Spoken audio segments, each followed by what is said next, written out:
Okay, so we've started streaming. I think the audio setup will work, but Grace, can you chat really quick? Say something? Yeah, can you hear me? I hope so. If you want to go check the stream, you can see if your audio is coming through and if it sounds okay. But Okay, I'm gonna do that really quick. Don't say anything. Yep, we're good. okay, great. Welcome if you're watching. This is going to be a one-shot adventure with Dhamiria, Grace's character from our ongoing D&D campaign. And yeah, let's dive right into it.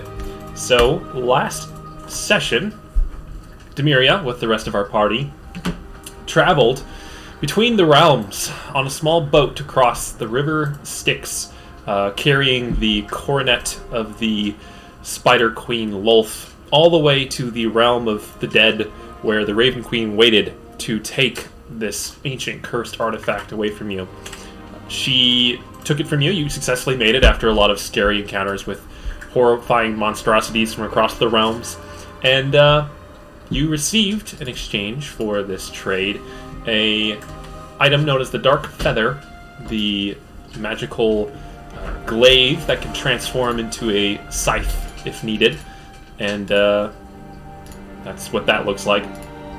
And you, having fulfilled this ancestral quest that your people, the Kubiri, had been trying to do for generations, you all returned with teleportation magic back to your realm, the continent of Akesh, and you are in Drakengard right now.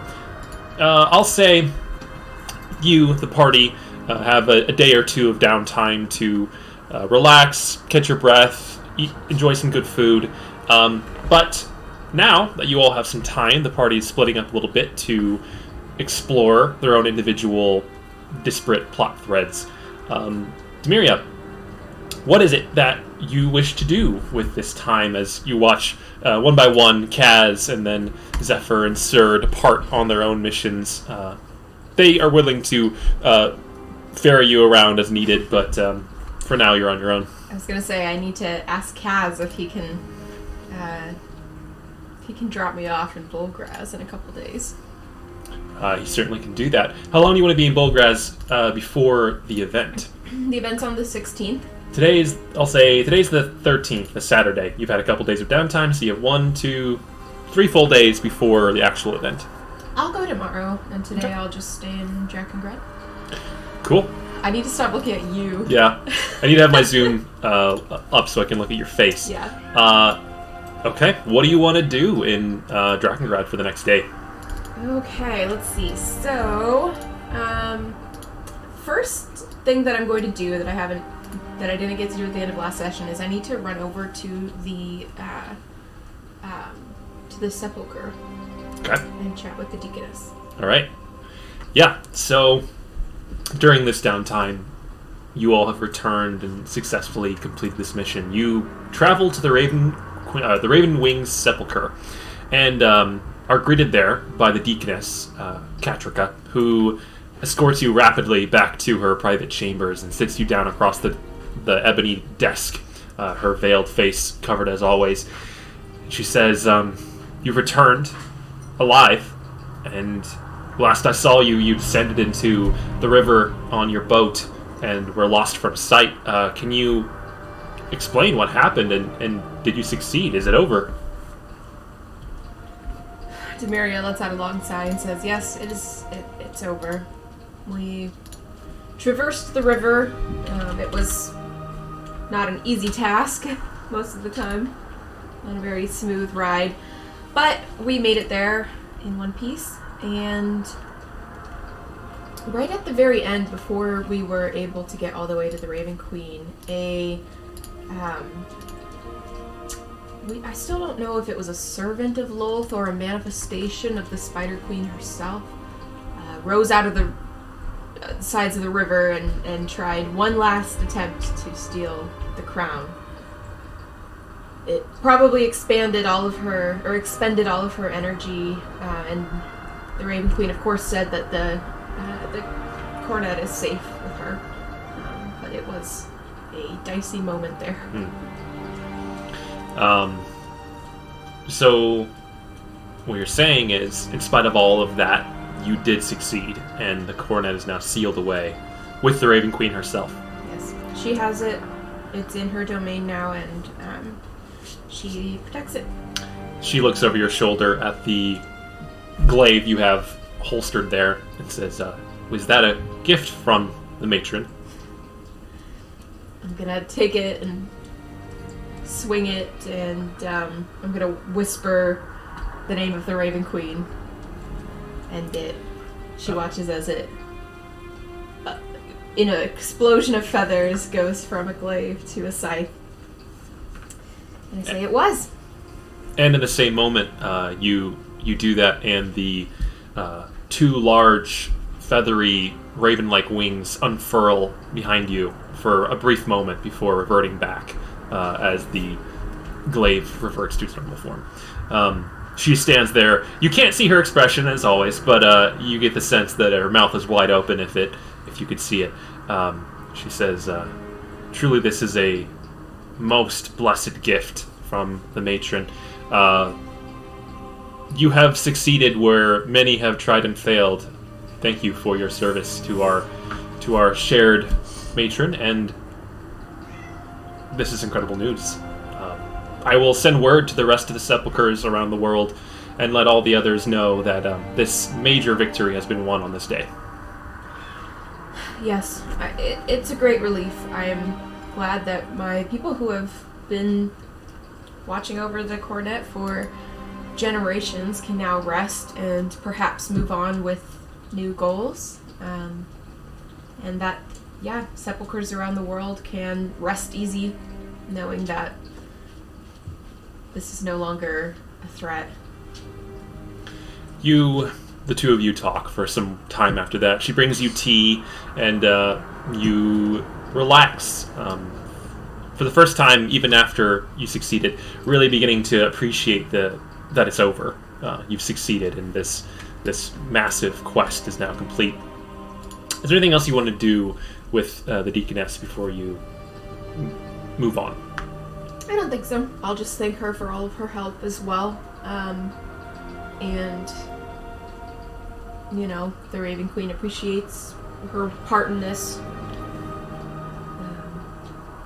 All right. Yeah, and then be on my way. Okay. Kaz appears at the predetermined time to carry you to Bulgraz with teleportation circles. I want to, before we go, I want to go back to our ship, which should be docked right now. Mm-hmm. And I want to let Mittens know what I'm doing and ask if he wants to come with. Mittens, who has been on the ship with the Kobold crew this whole time, he says, "That sounds great. I am a little weary of the crew. They're very high energy, and I have to keep them kind of wrangled. So if you are willing, I would love to come along with and just get a chance to enjoy something different, a little bit more high class than the rustic conditions here on the airship." I think it'll be fun. Bulgraz is a beautiful city, and I think it'll be a good time. So pack your things. I don't know that you have many things. He looks around and grabs the one rucksack that has some of his favorite jerky in it. He says, "I think that's about it." All right. I'm similarly going to grab my backpack and stuff that I need to take. All right. Yeah, you gather up all your things. You travel with Kaz to the open outdoor space where you guys have been using. You've been doing this so much recently that it's beginning to not draw a crowd, but people are aware. This is this open patch of just roadway that you and the rest of the Greymore gang keep abusing for teleportation purposes. So as you get there and Kaz starts drawing once again, halfway through he stops and says, "Oh, by the way, this is going to be 100 gold of expensive chalk. I need to go buy some more. Can you reimburse me for that?" Yep, I'll toss him 100 gold. He takes it, pockets it, continues drawing. People rapidly stop, and some of the shopkeepers nearby stand and gawk as you prepare to cast this rather expensive and impressive magic in the middle of the road again. I'm gonna nudge Kaz and I'm gonna whisper, I'm like, "Why are we doing this in such a public place? He says, well, it's just faster that way. Sometimes you have to go all the way out of town to find a quiet little flat spout of grass. There's so much wonderful dirt and cement here that we can just draw on. Yeah, but I don't know. I think it might be making us a target. He stops, looks around, eyeing everybody. People avert their eyes and go about their business. And he says, it's Drakengrad's it's probably safe. Let's continue. Okay, just think about it next time. He finishes drawing the circle, placing his hand in the center. The lights flash, and you are whisked away to Bulgraz, the capital city of... Before we would have gone, I would have used the sending stone to let Ova know yes. my arrival. She would certainly know to expect you. So, with a flash of light, you land upon the now familiar teleportation circle in Bulgraz. It is a elevated platform above most of the city that kind of looks out around it, down and at it, and you see stairs descending in every direction. You are up on a very tall cliff overlooking the ocean. It's the peak of summer now, and there's a beautiful warm breeze blowing in off the ocean. It smells like the sea, and you see Bulgraz in front of you, this golden, glittering city of ornate architecture. In particular, you notice the large, bulbous citadel on the far end at the edge of the cliff, where Ova has already informed you the ball will be taking place, the gala. You see Bulgraz. All right. Beautiful city. Yeah, everything here is incredibly well maintained. The trees are well trimmed, the streets are pristine, the buildings are all beautiful and well designed. Everything just drips wealth and general maintenance. And you take it all in for a little bit, enjoying the view before you hear Ova shout out to you, Dhamiria! Hello, I'm here. She comes bounding up the steps again, tossing you into a big hug. Kaz stands there a little awkwardly and says, okay, well, good seeing you too, Ova. I'm going to head back. Good luck. Bye, Kaz. Thanks for the ride. Bye! He draws a circle again and teleports away back to Drakengrad, or wherever his business takes him at this point. Ova puts you down and says, oh, I'm so glad you made it. This is going to be so much fun. Me too. It's been a rough couple months. Yeah. I'm ready to have some fun. Definitely. You just got to stop and enjoy life now and then. I hope you don't mind. I brought Mittens along. He wanted to get a change of scenery and see Bulgraz. Mittens headbutts her in greeting and says, hello, Ova. It's good to see you again. She says, you too, Mittens. I can't wait to show you all the sights and the experiences here in the city, show you my place, and just get ready. We have a couple days, really. What would you like to do?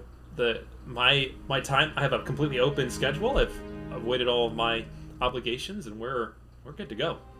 Well, I want to see the sights, you know? What do people do in Bulgraz? Well, let's think. It's now 2 in the afternoon, so this would be a great time to just kind of walk the streets. I can show you some of the architecture and the parks. Perhaps get some early dinner. Does that sound good to you? That sounds great. Excellent, let's do that. And she grabs your hand and begins to lead you on a tour of Bulgraz. You've been here briefly before, and you've seen one particular location, but she goes to a completely different part of the city now. And you leisurely stroll through the nicer parts of Bulgraz with Mittens at your side. People stop and stare. Ova is wearing a loose sort of jerkin, casual wear, very comfortable, and you are in your typical adventuring garb. So, in spite of that, though, you notice that, many of the nobles that walk on the streets here with their fine jewelry and clothing stop and acknowledge Ova as she passes, and she nods back to them, seemingly familiar with most of them. Oh, you're popular. She smiles and says, well, it's part of the position I hold. It's always a big deal when they appoint a new petal to the Gilded Rose, and so I'm the most recent one, if you know, and yeah, people respect the office. They respect the authority it holds, I guess. Yeah. How did you get appointed? What did you do before this? I realize I don't actually know. Well, and she gives you a full, explanation of her life's journey to this point. Essentially, she was an orphan here in Bulgrass, and like many of the orphans, they were well cared for. In fact, the orphan system in Bulgraz is actually one of the best in the world, and they are given resources and cared for at a level most societies never really bother to. So she received the best of education and weapons training, and she distinguished herself over the years of testing and performance, and was given the opportunity to enroll in a special program as a potential member of the Order of the Gilded Rose. She eventually was knighted, and then through a series of quests and demonstrations, feats of her prowess, she was awarded the position of the Hammer, which is the one of the 5 roles of the Gilded Rose. So the 5 roles are the Shield, the Hammer, the Crusher, the Loosed Arrow, and the Falling Star. Those are the 5 titles of the different petals in the Gilded Rose, and she's the Hammer. And she explains that specifically that means the heavy weapons expert. From personal experience, that her great axe and her strength are 2 of her greatest assets in the battlefield. And her distinguishing feats with these weapons and in this fashion were enough to elevate her to this position. And so she's been in a position of this position for about 5 years now. The oldest in this role, the first petal, that would be Simone, the Shield, has been here for almost 20 years in her role. And you continue to chat. You take in these beautifully manicured gardens. There are rows of street vendors that all look, even though they're mere street vendors, they look very well off. They look well fed. Everything's clean and pristine. It is a impressive city, an impressive place to be. Wow, Bulgrass really takes care of its people. It does. We've reached a point in our society where we just have so much wealth that we reinvest it into ourselves, and the Regent is particularly popular for his choice of investing. Many of the people benefit, and we have a really happy lifestyle here.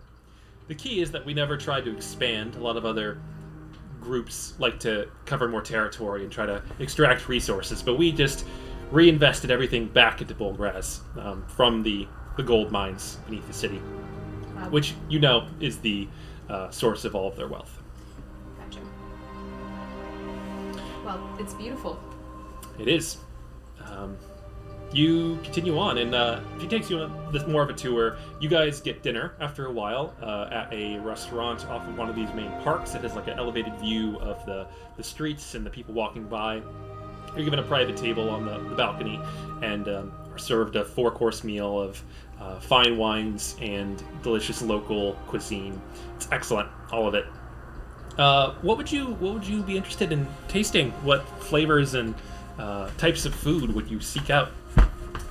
Well, Bulgraz is on the coast, so I assume seafood is pretty big here. So maybe some of the local oceanic delicacies, perhaps. Absolutely. Sea snails or eel, or I don't know. You're given the 4-course seafood meal. It's a lobster dish followed up by a shrimp scampi and some scallops. You eat oysters from the shell and have multiple wines to complement each one along the way. And Ova explains the history and meaning of each of the dishes. Some of them are not local; they're imported. Not imported. They're not local, original to Bulgraz. They're foods that are brought from other parts of the continent and adapted to the Bulgrazian style.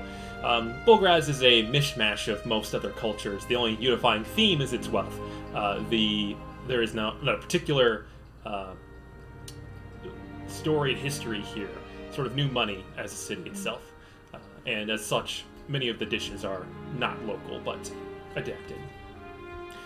So you finish your meal. Mittens gets a bucket of cooked lobsters to himself, and he spends the meal just slowly tearing them open and licking out all the contents throughout the length of it. He loves it. He's never had such decadent, umami-filled food in his life. Very dignified, Mittens. Dignified indeed. It says, let's return to my flat for the evening, and we can just hang out and maybe watch some of the evening shows from the balcony. They always have really good entertainment this time of year. Yeah, it's a holiday, right? Yes. It's the festival of our renewal. This celebrates the establishing of Bulgraz about 80 years ago, and on every year on the festival we have a gala. The petals are an important part of it, and that's why I've invited you here. It takes place in the Citadel, and there's just a celebration of our successes as a country and a community. Well, I'm excited to see what all Bulgraz has to offer during this festival. Yeah, let's go back. Okay. You return to Ova's flat. It is a rather simple but very clean, very minimal place. It's a large open floor plan. It's on the 10th floor of a very large housing structure, and you have the entire place, just the two of you. Mittens is given his own guest room. He has a large bedroll put on the ground for him to lay, a mattress basically for him just to sleep on. And you sit on the balcony as the sun goes down, the warm summer air floating about you, and she looks down at the clock tower, which is visible maybe 5 blocks away, and says, any moment now should be going. And then you suddenly see in the distance, from behind the large dome on the top of the citadel, the top of the hill, a streak of light arcs off the top of it and explodes in this bright burst of color. She says, oh, there it goes, it's starting. And you watch for the next 15, she says, some kind of magical innovation. I think they call it pyrotechnics, I'm not entirely sure. But you sit there and watch a beautiful display of fireworks taking place over the next 15 minutes as they arc into the sky and explode, filling the night sky, the sunset night sky, with a brilliant glittering aura of different colors. Dhamiria is like, oh, I'm gonna have to remember to tell Kaz about this. Seems like something he would like, or something he could do. He might be able to do some of it, that's for sure. Looks like it's just fireballs, kinda. Yeah, I think that's accurate. Maybe less damaging and more colorful, but yeah, I agree. Fireballs. You enjoy the show, drink another bottle of wine, and talk late into the night, making your plans for the day after and then the day of the gala. Ova explains to you that you both need to go dress shopping. There is a very high standard of attire for the gala, and you certainly at this moment lack the adequate required. Yeah, Dhamiria looks down at her dusty leather pants and her kind of grungy blood splattered. Mud splattered boots. It's like, yeah, I think I'm gonna need something a little more than this. Yep. So you sleep through the night. You and Ova share a room, and it's a very king size. What's bigger than emperor-sized bed. It's excellent. You sleep very soundly. The next morning, go ahead. Oh, I was just gonna say I'll give her lots of snuggles. Oh, of course. You haven't had the chance to truly just slow down and be grateful for what you have in this way for a while. How long has it been since we met in Drakengard? No, we met in Roxton. Oh, Roxton. When you beat the shit out of me. Yeah, in the fighting pit. Well, I guess I beat the shit out of you, really. It was a give and take. That was probably... it was 3 months since. Probably like 6 to 8 months ago. I don't have the exact number. But it's been a while. Most of your relationship at this point has been remote. Yeah. So it's really nice to have this closeness. Yeah, the next day comes, and you are ready to go shopping. Today is a day of preparation and enjoying some of the other festival elements, the simpler ones that are out on the street. What are you looking for in your attire for this gala? You spend the day jumping from one store to the next. There is a dizzying variety of options here, from dresses to suits to multiple pieces of jewelry and accessories and bags. Ova presents them all to you, and you are overwhelmed. You are Dhamiria, raised in a simple rural village, leathers and animal skins were your upbringing. So this is well out of your wheelhouse. But you have all day to find something. What do you look for? So, I think Dhamiria is looking for... She's not entirely sure what she's looking for at first. She's never had to dress this nice for anything. I think a couple months ago, maybe the party had to dress a little nicer to go have dinner with Janos and some other random events where she basically put on her business formal adventuring garb. And so, in the spirit of trying new things, I think she will just kind of like try a little bit of everything. Try on some very colorful high fashion. I don't know what the fashion is like in Bulgraz. Yeah. As you look at the different options, again, the thing you notice is variety. They have imported fashion from the rest of the world. There is so much to choose from that you can pick basically anything. You see, for lack of better descriptive terms, like Victorian era ballroom gowns. You see modern, sleek, minimal dresses. You see for menswear all sorts of exotic cloaks, robes, suits. There is no particular consistent theme for the style, but that in itself is the style. They draw from everything and pick what they want. After maybe a couple hours of going from store to store, trying various different things on, Dhamiria's getting a little overwhelmed and is like, well, I don't know, I've never had to make this kind of decision before, and maybe I should just stick with what I know, you know? And so she'll go over to a rack and pull off a simple black one-shouldered dress with a slit up the leg. Ova looks at it, looks at you, looks back at it, and says, I think you would look great in this, but we can do better. And she puts it back, she grabs your hand and drags you across the city to another shop. You entered in, and you see immediately on the wall there is about 20 or 30 jet black dresses. This is a goth... This is my kind of store. This is a very goth aesthetic in here. Everything here is black and or white, and the faintest hints of silver and gold here and there for accents. And she says, okay, now take your pick from in here. And you see amongst the options a dozen or so dresses that are very similar in style to the one you just found, but more nuanced than the simplest one in that previous store. Okay. I think I would like to see if I can find one that is a similar cut with a black fabric that has a overlay of like a slightly shimmery fabric, so it catches the light a little bit. And I'll go in and try it on and walk out of the dressing room. As you twirl. Yeah, so as you go and put it on, come out and give it a twirl, the owner approaches. You see a man, a gaunt, kind of orange-skinned tiefling man, wearing a completely jet black suit, black undershirt, black tie, black collar, everything. And he kind of blearily stares at you as you do give the dress a twirl, and he says, that won't do.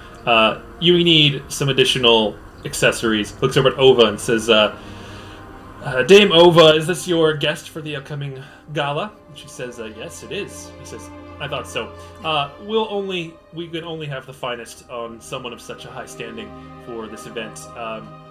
Go back in there, let me give you some options. He rushes off in the back, comes out with, based on your original choice, 6 more varieties of a very similar cut, very similar dark fabric, but this one is like velvet that catches the light. This one is sequined in such a way that it has the same shimmer.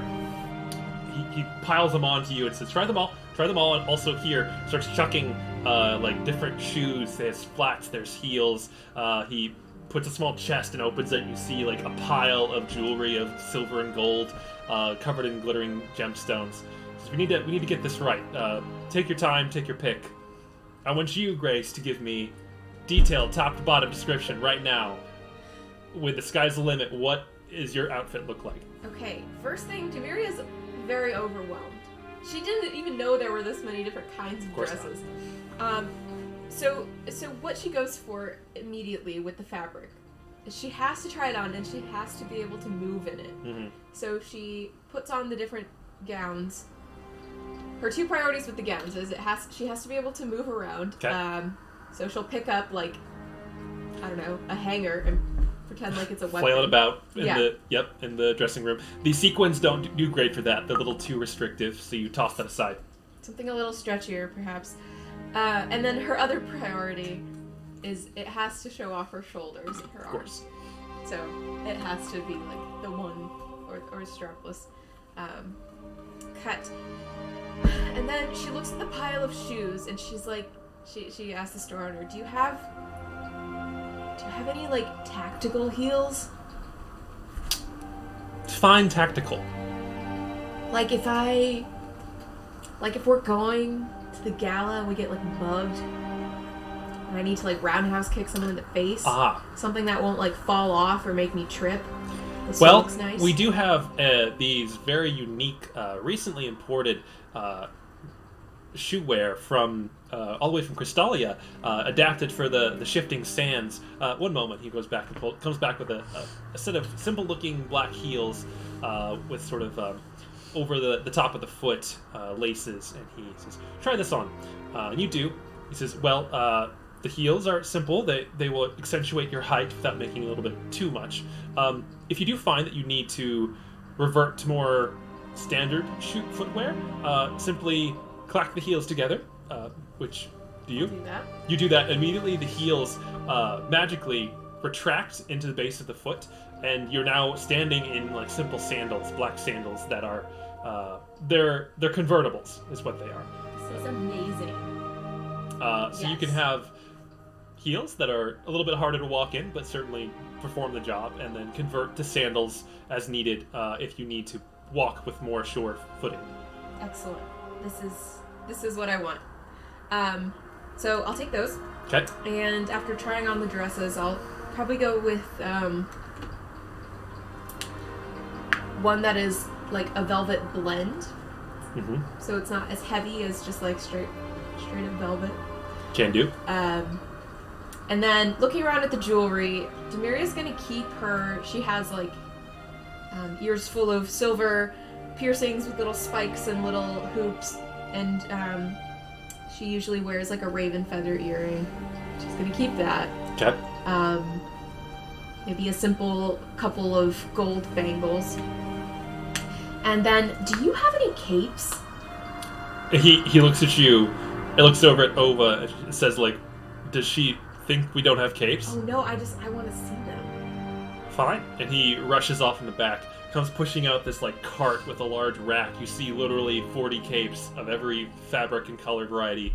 I take the back. They're all black and gray and white. There's no color in this store. This is the goth store. But there are many different types of capes. Some that are just like attached to the wrist and up to the shoulder. They're just going to drape off of one arm. Some that are flowing over the shoulders down the back. Some that are purely like mesh fabric and just there to accentuate with texture. What are you looking for? I'm looking for one that is a sheer black with like gold stitched designs or stars into it.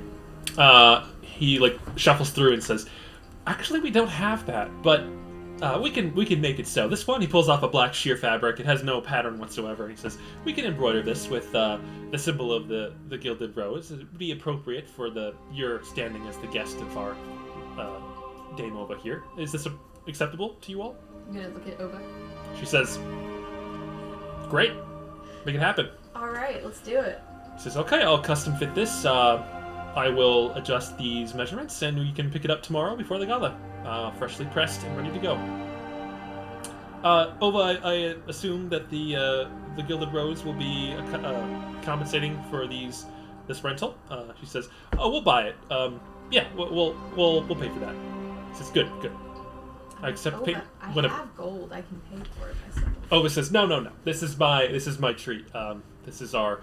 even then, I'm not actually paying. It's from the regent himself. It's just all part of the celebrations, to be fair. Okay. All right. Ova says, I already have my outfit picked out. I've prepared it, and... Oh. We need something for Mittens. He needs, like, some gold dangly earrings or something. Mittens has been sitting patiently in the corner, watching all this happen, and he looks back and forth at all of you and says, I don't know if they make stuff in my size. Mittens, you need...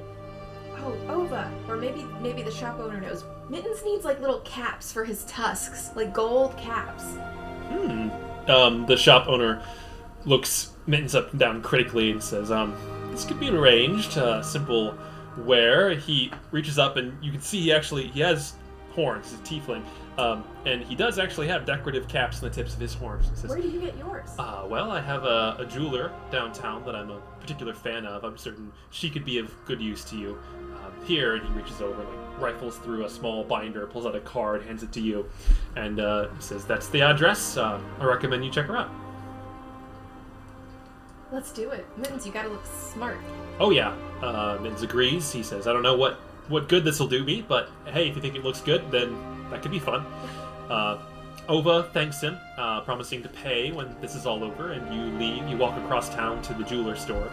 You see inside a decorative space, pretty small, really oppressive, with glass cases full of jewelry, and behind the counter a gnomish woman with tight black braids is sitting there with like this massive monocle with multiple lenses, currently doing something very delicate, the tiny little object.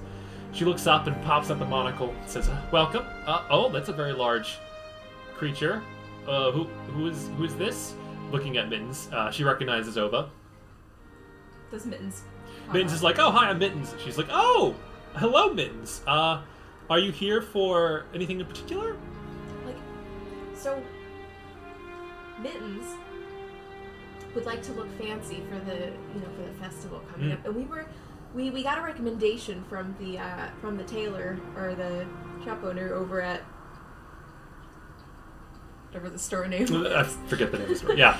And he had these really fancy like caps on the ends of his horns, and we thought that he recommended me. I see. Tusks, yes. I see. This could be arranged. I have a variety of options that would be adaptable to your friend here. She pulls out a chest, and you see, a bunch of like horn caps that are all colors, different metals. Some are in sequins, some have like just straight up gemstones embedded in them. How gaudy do you want to go? Mittens is open to suggestions. He has no particular opinion about this. Well, my look is a little more simple. Ova, what are you wearing? That's a secret. You'll see it. Oh, okay. Well, let's try on a couple different options. All right. Mittens patiently sits there as the jeweler fits a variety of capped, pointed elements. There's some that like have drapey bits that like attach to a band further down the tusk and kind of dangle there as he moves. I like that. Some have just caps. Some are like multiple rings that just kind of go at different intervals along the length of it. Can be kind of fixed in place. She says, we also have claw caps. Some of our denizens have similar long nails such as yourself, and she says she can gild his claws in gold as well if need be, with sequins, with decorative elements. There's some that are like straight solid metal, some have kind of a mesh look to them, and that they have multiple intricate holes carved out. You tell me, Grace. Alright, so I think we're gonna go with the caps that have like little chains connecting to another band. Mm-hmm. Just looks very fancy. And then I know a couple months ago, Mittens got his hair kind of braided, or his mane kind of braided. So maybe a couple gold clasps that can like go and accentuate along his mane. And it's a fancy occasion. Mittens, how do you feel about some gilded claws? He says, absolutely. That sounds super fancy. And also, I kind of personally, I want some of those. And he points up with one claw over the counter. You see a bunch of hoops and bands that are labeled like earrings. She says, oh, we do piercings. Do you require one of those? He says, yes, I think I would like one of those. All right. Yeah, let's do it. So half an hour passes. Mittens receives a couple of piercings on either ear that he goes with simple golden loops, rather thick and hefty. They're more like bracelets for you, but on him they look like earrings. And he sort of flicks his ears and seems pleased with that. You get a bunch of, like you said, the draped kind of chains on the tusks, and what weaves some braids into his mane with some golden accents as well. In the end, he looks pretty extra. His claws are now capped with gold each, as are his tusks. He looks quite proud of himself as he studies himself in the mirror, his big googly eyes kind of looking himself up and down. Like, Mittens, you are the fanciest moorbounder I've ever seen. He says, I think you're absolutely right. I think I am the fanciest moorbounder that's ever been. I'm also the smartest one, too, at this point. Yeah, probably. One last thing, and let's dash back over to the clothing store. Mm-hmm. I want to see if they have... Because Mittens doesn't really wear clothes, but maybe he could wear, like, a little vest. You know? Vest. Oh. You go back and ask the tailor. He says, with your particular dimensions, I don't believe we have anything that fits, but this can be done. We have the gala to prepare for. These are unique times. They're specialty orders that could be done. Ova, can you cover a rush order to have a unique small vest made for your companion? Ova says, of course. Just charge it to the regent. He says, that I can do. We'll have it to you tomorrow for pickup. Okay, I'm thinking like the same fabric as mine. Mm-hmm. But Ova, I want us all to match. I don't know. Can you tell me what color you're wearing? It's mostly black. We will match just fine. Okay. So black with maybe like some gold stitching. Gold is the other color. You've noticed clearly black and gold are the colors of the country of Bulgraz. Their flag is a black and gold rose. That's very appropriate. Ova's partial to purple. She does like purple accents, yes. But I figure my skin is kind of purple. Exactly. So. It's already covering their bases. All right. You finish your shopping. You have dinner at a completely different restaurant. This time, what do you want to try? There's seafood was yesterday. She suggests that you try some of the dwarvish delicacies from Grosmirland. The cuisine is rather spicy, but she does recommend it. It's a personal favorite of hers. Dwarvish delicacies, yes. That sounds great. I love spicy food. You have a spicy chicken parmesan dish that is prepared with a very reduced amount of dwarven spice. You've tasted it very briefly once on the road many months ago with that traveling group of dwarves. You saved the random teenage dwarf from some ogres on the street. Anyway, they gave you that as a gift, and you look forward to it now. It is incredibly spicy. The waiter tells you they have approximately 1/4 the typical spice when the dwarves order it, but they adjust it for the different races and what they need. It's great. What is a drow spice tolerance like? Not great. You guys are pretty white bread. Like spicy spiders and stuff.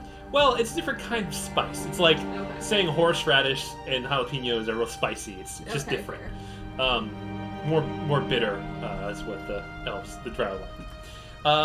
So you eat your meal with Ova once again. Mittens is given a whole roast chicken just on a platter. That's all he needs. He's quite happy with it. And you enjoy your meal. Okay, I can't thank you enough. This has been...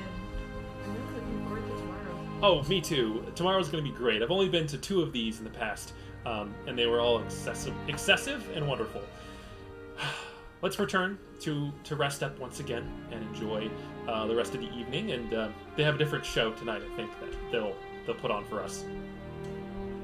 On the way home, can we stop and grab some oil? I'm gonna redo my hair.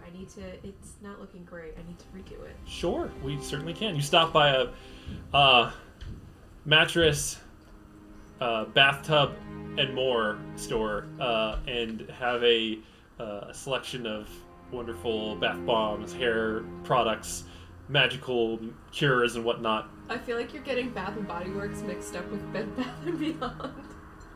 Maybe, maybe not. I don't know what you're talking about. This is Fantasyland. Okay. I'll grab some, hair cream and some oil. All right. Hair oil. Whatever you need, they've got it. Okay. Go back to Ova's flat for the night. You do. You retire to the porch, and tonight's show, instead of the fireworks, you notice that there are maybe a dozen or so airships that are currently floating motionless over the city. They are well illuminated with magical lights and like spotlights from the city shining up towards them. Like, who are those? She says they're a traveling performing troupe. I've never seen them in action before, but they travel all over the world. And the airship, I've heard, is a new part of their routine. They're being rented to them from the city. They're usually used for trade, but for now, this is a part of the performance. Oh, look, they're starting. You watch as on the airships that are floating there stationary, small ropes begin to get dropped down off the sides, and you see small, tiny figures in the distance crawling down these ropes and kind of hanging, suspended beneath the airships as they all float at different levels and angles. And in the distance, as the spotlights begin to pivot and follow their movements, they begin to swirl and begin to swing themselves back and forth between the airships. And over the course of the next 15 minutes, you watch these figures do ornate, artistic movements in the air as they flow long ribbons behind them, spinning in the air beneath the airships and dancing in a way with each other. Sometimes they grab onto each other and hang there. Some jump between the ropes dangling beneath the airships, doing a sort of trapeze act. But the overall performance is a breathtaking demonstration of technique and strength as they dangle and perform this dance in the sky. Ova whispers to you, "Don't worry, they have wizards with Featherfall ready to go if something were to go wrong." I was just about to say, I hope someone there knows Featherfall. They may also be magically enchanted to be able to fly anyway. Some of those leaps look a bit too long to be humanly achievable. But it is a breathtaking performance either way. I'm gonna have to tell Zephyr about this now. Again, Maybe we can figure out a new way to make some income on Earth. possibly renting it out for trapeze performances is a new avenue of rental, that's for sure. But as we watch the show, I'm just going to be taking the styling cream and the oil, and like Dhamiria is just gonna like touch up her dreads and kind of make them look nice and not presentable. covered in blood. Yeah, after the performance, you do this. You do your preparations. You have a Owa says, if you'd like a proper bath, I do have the space for that. She leads you to the bathroom, which is indeed a small pool of steaming water that she has already drawn in preparation. There's room for probably about 6 people in here if you really wanted to have that. But she says, here are all sorts of whatever you want. We've got the sudsy stuff, we've got the sparkly stuff, we've got the smelly stuff, and sometimes you can do all 3 if you really want to. And then we have, this is an enchanted bathtub, by the way. If you press this button, she presses it begins to swirl rapidly in a vortex. She says if you press this one, it just starts bubbling and like steaming even more.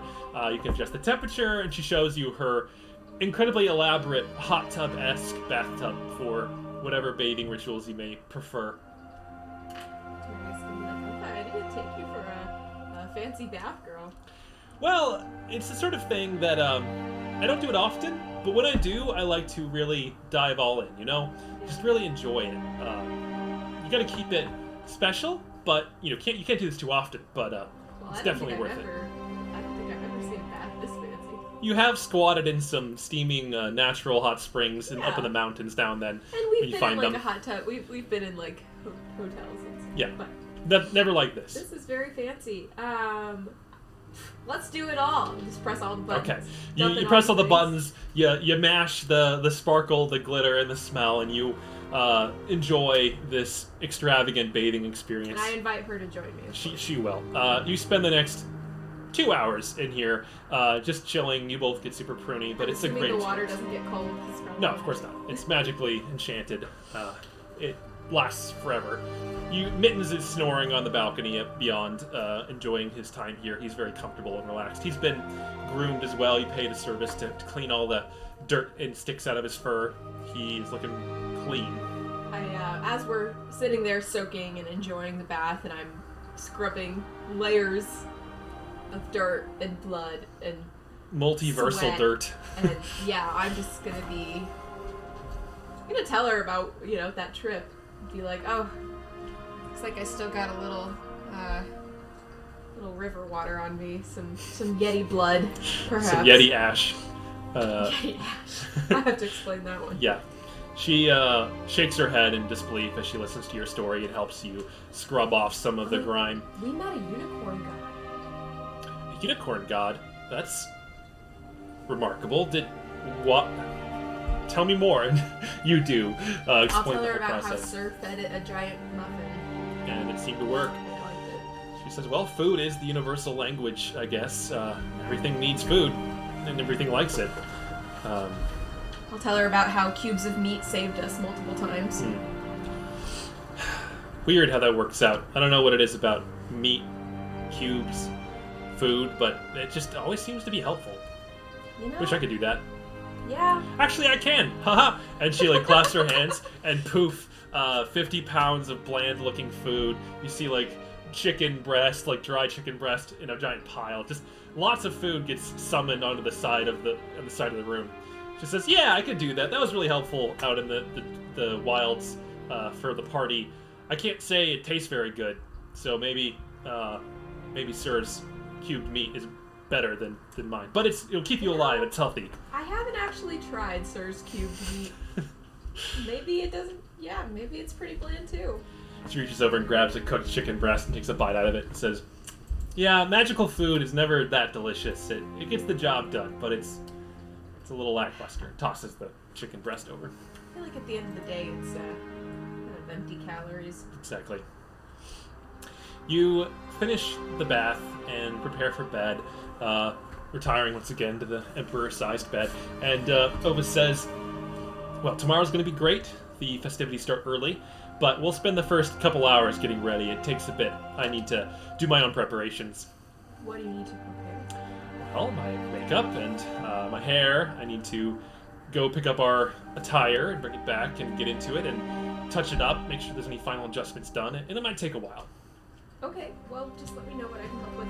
Okay. You go to sleep and get another restful night of well-deserved sleep without any interruptions, no screaming mittens in the middle of the night to wake you up and demand food in the morning. It's a reference to the cat baby who does exactly that all the time. Yeah. She's back there. She's back there. Is she screaming for food? She is not. No, Hi. she's sleeping now because she's tired. Because she was screaming all morning. Anyway, yeah. You wake up the day of the gala, the festival of Bulgraz. You have a delicious breakfast. It is served courtesy of a meal delivery service here in Bulgraz. That's a new trendy thing that they have going on.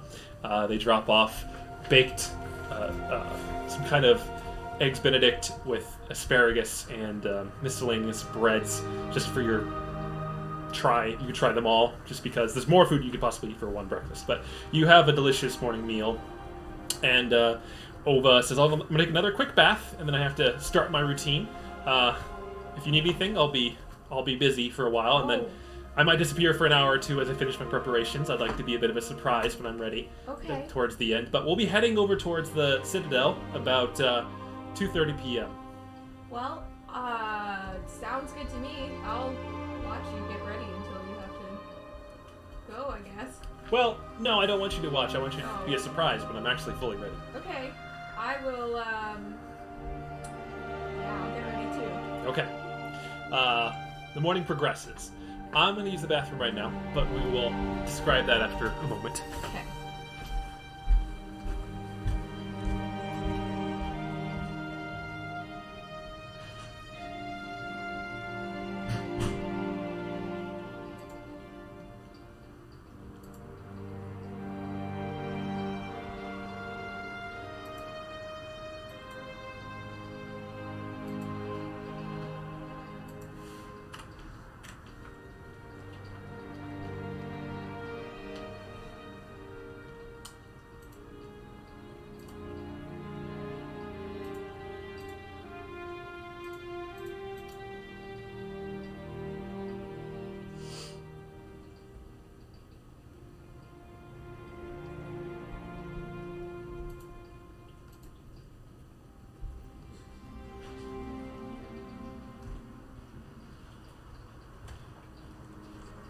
Do you have snacks?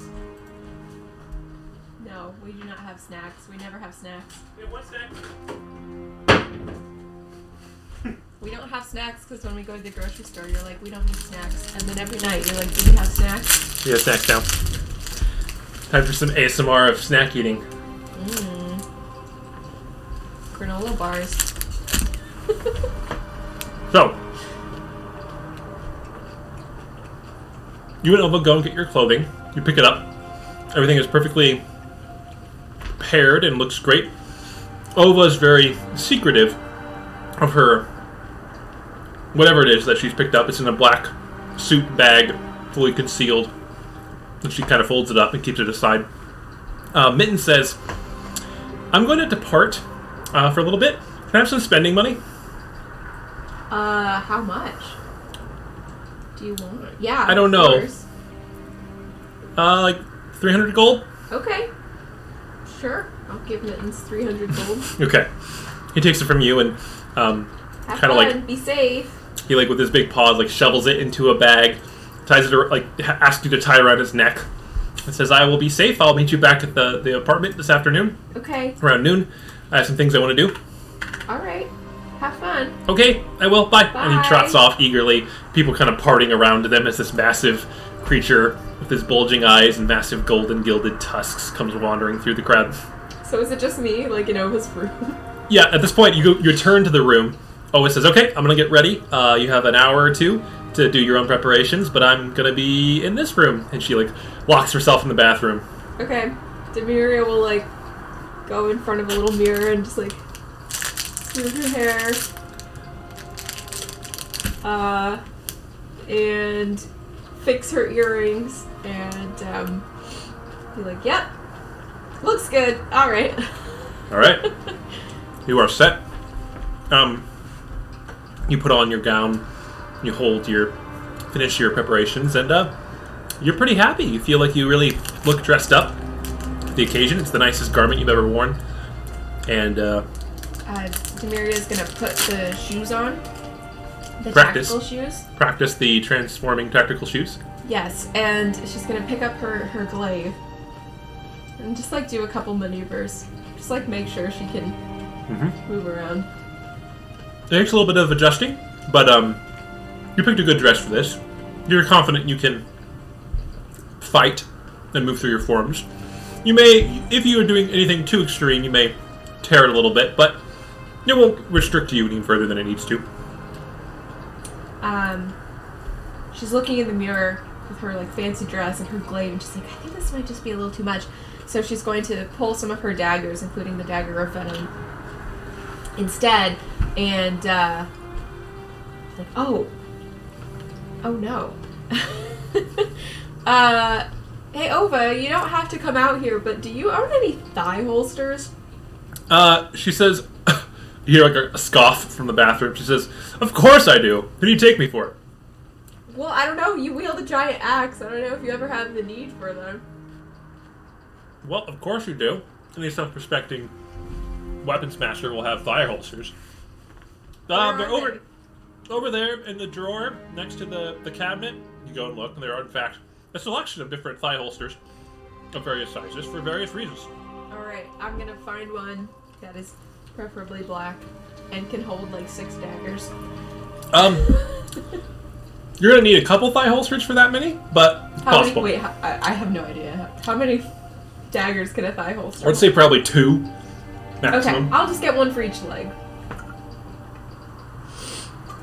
The kunai are a little smaller, so you have... I'll stick the kunai in my boots. Okay. So you have a dagger of venom, and another dagger, and then 4 kunai in your boots.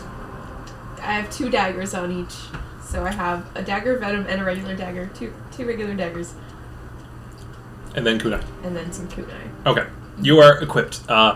You adjust the dress, and it seems to be mostly hidden. There's a little bit of odd bulk around your upper thighs that seems to come through. It's rather form-fitting, but it's fine.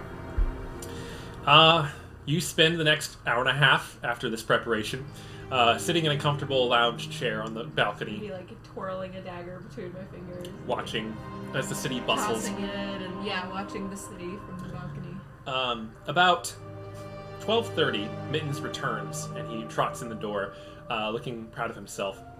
you immediately notice that he has a substantial amount of alterations done to the color of his fur on his sort of mane that has been braided and embroidered with these golden hoops. He has dyed a substantial portion of it white, or bleached it white, in a similar fashion to your own, to sort of, it's like woven in like streaks of white as opposed to like all one mass. And he says, "What do you think? I thought it'd be kind of fun to try and match you better." Wow, Mittens, it's great. It's very unique. Thank you. Yeah, I thought it would be different, and I thought, we'd match a little bit better, and that could be fun. You see he's also had some artistic liberties taken on both of his shoulders. They have sort of, with selective application of bleach, dyed patterns onto his shoulders. Again, not just like you, but a little bit derivative. It's appears to be what looks like some kind of dragon skull and maybe like a cow skull horns on his left shoulder. It's not exactly like your tattoos, but clearly strongly inspired by it. Wow, that's I'm very flattered. That looks great. Yeah, I think so. I think it'll look really good and will match well I tonight. think it's fancy. Oh, did you get your vest? Yeah, you got it this morning. It was imported. He hasn't put it on yet. He says, I'll probably need your help with that. I'll go grab it because I'm all dressed and ready. Yep. And I will. He sits on his back haunches and wiggles his arms through the vest and shrugs it up. He puts it on. He looks quite dapper, with his gilded claws and tusks, his coiffed mane that's been braided and bleached in different selective artistic ways with golden ringlets, as well as his black and gold accented vest, which he tucks a couple his little like healing potion bracers. He like puts them into the pockets, and then he stands there now before you with some much more artistic flair than he ever has had before, looking very proud of himself. And like you see one of his eyes is like staring at himself out of the mirror. He kind of like turns and sits a different way every couple seconds, just to look. Like, Mittens, you look great. I do, don't I? So do you, Dhamiria. Well, thank you. Oh. Very battle ready. I bet you can have this. I'll take the remaining 2 daggers that I could have fit in my thigh holsters. Tuck them into his front chest pocket. Yeah, like you just never know. You know? Okay, I can't use these, but if you need them, I'll have them. It's good to have. They're gala daggers. Perfect. Now we just gotta wait for Ova. Ova, you say that, Ova says, "I'm almost done, give me a second." You hear like something smash in the side of the room and like... Is everything okay? Yep, it's fine. Just things are a little oily. I'll fix it. Oily? Don't worry about it. Keeps going. Okay. Rummaging noises, water splashing and grumbling. Yeah, you continue to wait. About 2 o'clock, half an hour before you're due to leave, there's a knock at the door. You open it. I'm like, Ova, there's someone at the door. She says, let him in. It's probably the courier. Okay. You open the door, and inside you see a person in a fine, simple black suit saying, "Hello, you are Dhamiria, guest of Ova, correct?" Yeah. We are going to escort you to the Citadel. We have a carriage waiting outside for you both. Okay. Ova, are you almost done? Yeah, just finishing up. 10 minutes. There's still oil everywhere? No, I fixed that. Almost done. Okay. Alright. Yeah, well, we'll be right there. Alright. He says, "I will be waiting outside. See you when you're ready." He leaves. And 15 minutes later, as you're on the porch, waiting impatiently with Mittens, you hear the creaking of a door behind you, and Ova steps out into the light from the midday sun. She stands there in her decorative front room, wearing a elaborate and rather suggestive romper, if you will. It's a combination of a suit coat and a romper, in that it is sort of like mid-thigh, continuous black dress type outfit with a suit over it that has a rather plunging neckline to reveal a substantial portion of the upper chest area. She stands there getting comfortable. You see gold filigree layering throughout the entire black outfit and adding a large proportion of color. And she looks rather proud of herself and says, like, I had to combine a couple different outfits to get this. I talked to the different fashionistas, and they wanted to make something unique. So this is what I'll call a suit romper. What do you think? It is definitely unique. She has clearly done a lot of work on her hair. It is well kept and oiled and curled. You can see that she is looking a little bit nervous, but she does have a good amount of makeup that is all very in line with what she normally does, but just a bit, the extra 20% that you've never really seen from her before. Yeah. What shoes is she wearing?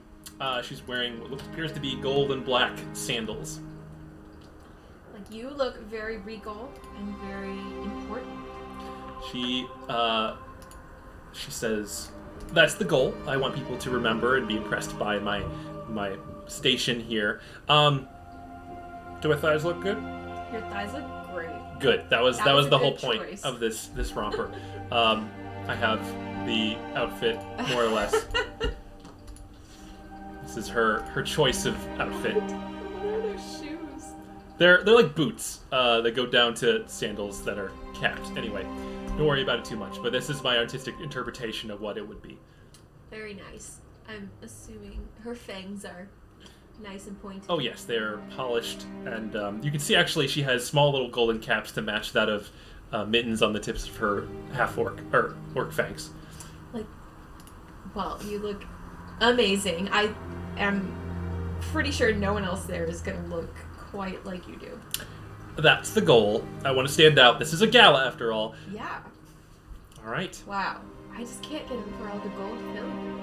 So yeah, it's a little bit more flashy than what you've chosen, but I thought that, we each have different styles today, and Mittens, you and myself, we'll all stand out together. Yeah, we're very cohesive as a group. Great. Glad you think so. We should get to that carriage. We should. Yeah. She rushes off to the carriage, and you rush to join her. You head outside and are... Ova, before we leave. Are you bringing any weapons? Of course. Part of the demonstrations and the celebration is a demonstration of weapons prowess, so while I will be bringing my personal run-of-the-mill great axe, there will be one I'll be using there. Oh, okay. Like a demonstration. Should I Yeah. bring weapons? You should definitely bring yours. I It's should. generally suggested that the guests are included in the performance. We'll talk about it on the way. Okay. I'll run back in and grab my glaive. Yes, you bring your stuff with you. You head to the carriage where you are escorted onto a decorative gilded black and gold carriage with banners draped on the sides and back. It is being drawn by two large Clydesdale-like horses that are similarly black in their fur with lots of golden trim. It is very ostentatious. And you climb onto the red velvet cushions in the back, and the driver says, "All right, are you both ready to go to the Citadel?" Yeah. All right, buckle up. We'll be there in 10 minutes. And he flips the whips? The reins? The reins. The horse whip was what I was trying to say, but that's not really. It's the reins. The horses take off, and you begin to leisurely roll through the city. Down this large street, people stop and stare and talk. Ova relaxes and puts her arm around you and says, "All right, we're heading to the gala. So, full disclosure, there's going to be some really interesting people there. People who, some are really nice and really creative types. There's going to be artists and politicians. There's some people who are not so nice but have a lot of money, so you have to be nice to them too. You're going to meet all kinds of people. You really don't know. Just generally smile a lot and be polite, and that'll get you through most of it. I think that, generally speaking, people are nice and considerate, and you're my guest. They won't be rude. They shouldn't be rude. If anyone's rude to you, let me know. We'll deal with that. Okay. I brought some daggers too. Good. Probably won't need those, but good. And hopefully this will be a fun time. Yeah, I'm a little nervous. My comfort zone is the battlefield usually, and not really something I've ever done before. Well, here's new experiences, huh? Yeah, cheers to that. Do we have little champagne glasses in the back of the carriage? Make an investigation check. Oh, first check, finally. Oh, let me roll in Foundry so people can see.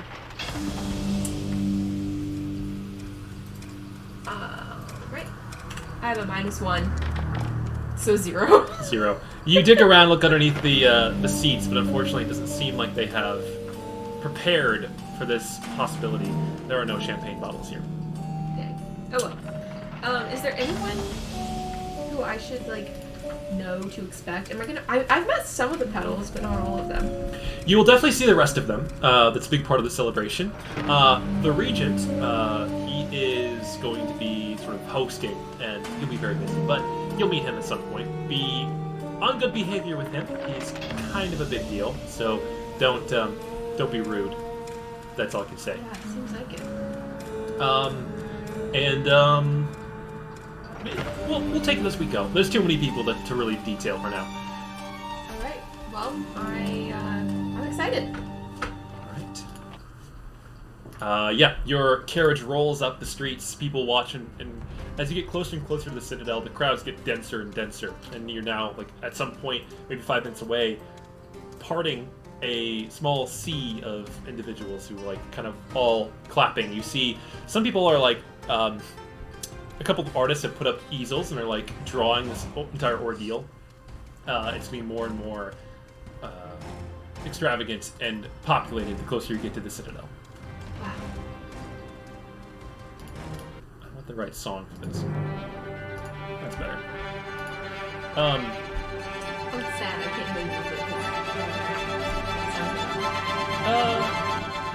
It should be going through your headphones. No, I have my computer. I have my headphone sound turned off, so I don't get feedback from you. Oh, got it. Okay, Yeah. that's fine. I'll just imagine nice music. All right. So as you begin to go up the small incline in the carriage, you see 3 or 4 other carriages ahead of you that are also pulling around a cul-de-sac. And one by one, people are getting out of the carriages and walking up into the Citadel. Your carriage comes to stop, and you just kind of take it all in. Eventually, it's your turn. A suited guardsman reaches up wearing, it's like a decorative armored suit, for lack of a better word. There's pauldrons and a breastplate, but it's all designed in such a way to be very elegant and, like, more decorative than it is functional. And he opens the side of the carriage. Ova gets down first and holds her hand up to help you out.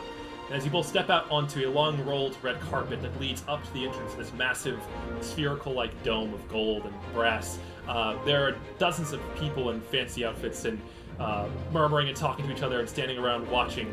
You look up and see ahead of you, maybe 100 feet, a dwarf turns around and waves at you, holding the arm of a much taller, looks to be a half-elven woman, and they Is it Maynard? make a history check. Okay, no, I'm just doing it for fun. 13. Yeah, it doesn't really look like Maynard. Even though as you squint really hard and his friendliness, like, it's gotta be. You're used to him being, like, shirtless with, like, an antler helmet and flexing a lot. Without those elements, he's wearing a fine, refined suit. Simple, no antlers, no excessive flexing, very manicured hair and beard. It appears to be Maynard. It's just in a form that you're not used to. Okay, these music choices are not what I want. Try this one. Nope, not what I want. I give up. Let's go to... back to Celestial Memories. You, walk up slowly, and Ova whispers to you, like, people are gonna be watching you a lot today. There's a lot of questions about where you came from, and no one really knows who you are. People associate the Drow with the Reznor, and we have a working trade relationship with the Reznor, but normally there's not a lot of presence of Reznor nobility in our ranks, so people might mistake that your origins quite often. Don't be surprised. Well, wouldn't be the first time. I can handle it. Plus, I don't know. The Reznor aren't really into body modification. That's true. Your tattoos do stand out. as you walk up and into the dome, you are immediately taken by the interior of this space. It is a massive golden dome with light streaming down from the rafters.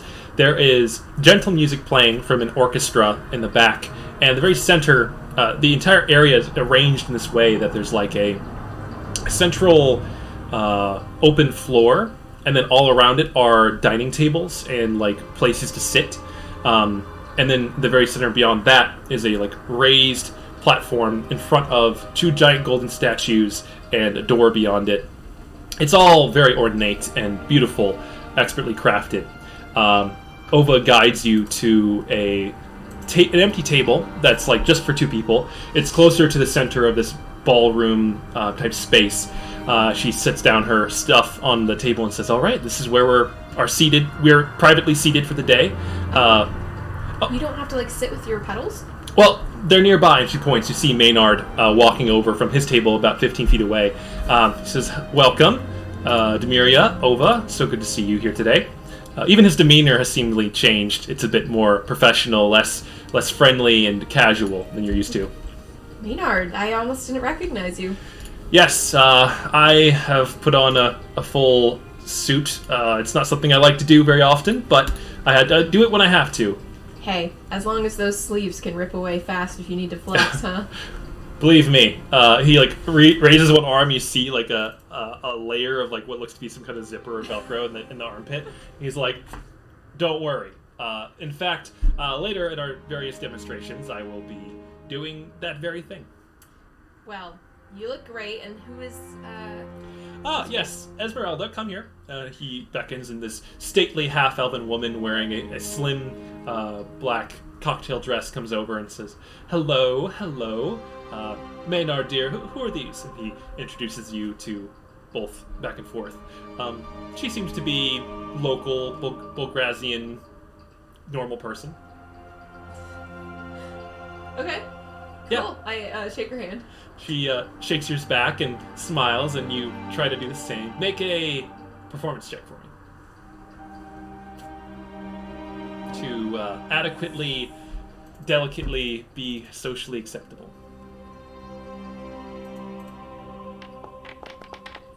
Yeah. 16.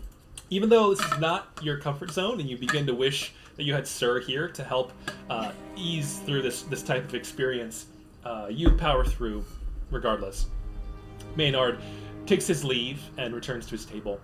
Shortly after, you hear, you don't hear, you don't hear the approach, but you hear the sound of Dame Rohasia approaching. She is wearing an elegant, flowing, almost like old-style Victorian dress, like super wide, probably 8 feet wide at the base, billowing outwards from her elegant clothing. She pads up and kind of swishes up to your table and says, "Hello, Ova. Hello, Dhamiria. We only met briefly last time. Welcome. I'm grateful for having you all here. What are you excited for the most? What takes your fancy here? This must be all new to you." It is all very new to me. You look fabulous. Thank you. Yeah, I think I'm curious to see what happens. Ova said there might be some fighting. Or some demonstrations, sorry. Decorative fighting. It's a tradition. Yeah, cool. Well, I'm excited to see that. And to try the food.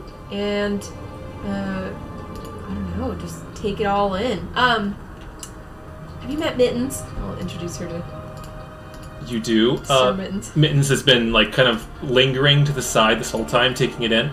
He is excited to be here as well, and they hit it off well, having a little chat. Rohasia doesn't seem condescending or weird about the fact that they're both cat people, but she seems pretty chill.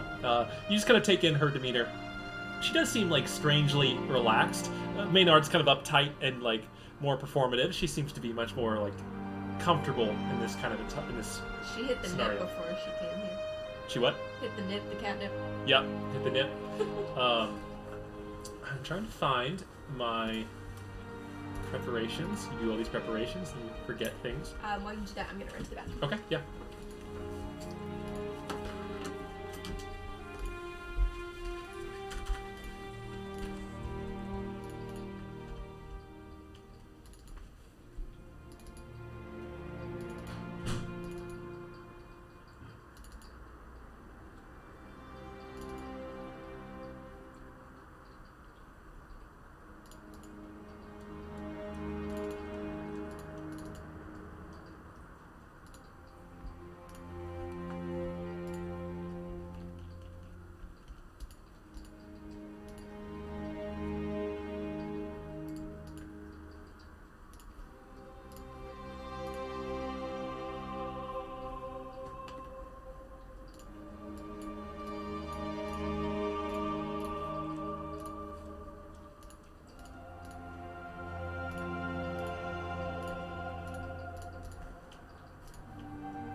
there's no reason for me to be wearing my headphones. Okay. There's no sound coming through them. Right. So, it doesn't really matter. No need for that. All right. As you, she swishes off to her table and gets comfortable, you take in the sights of the ballroom itself, just enjoying the golden glow all around, and the people walking about, talking and meeting each other. You're a little uncomfortable, but you stay at your table with Ova. She kind of gets up and goes around for a little bit, introducing herself to various politicians and artists and whatnot. No, I'm gonna come with her. You come with? Okay. Yeah. I want to meet who's who in Bulgraz. Yeah, there's quite a few people.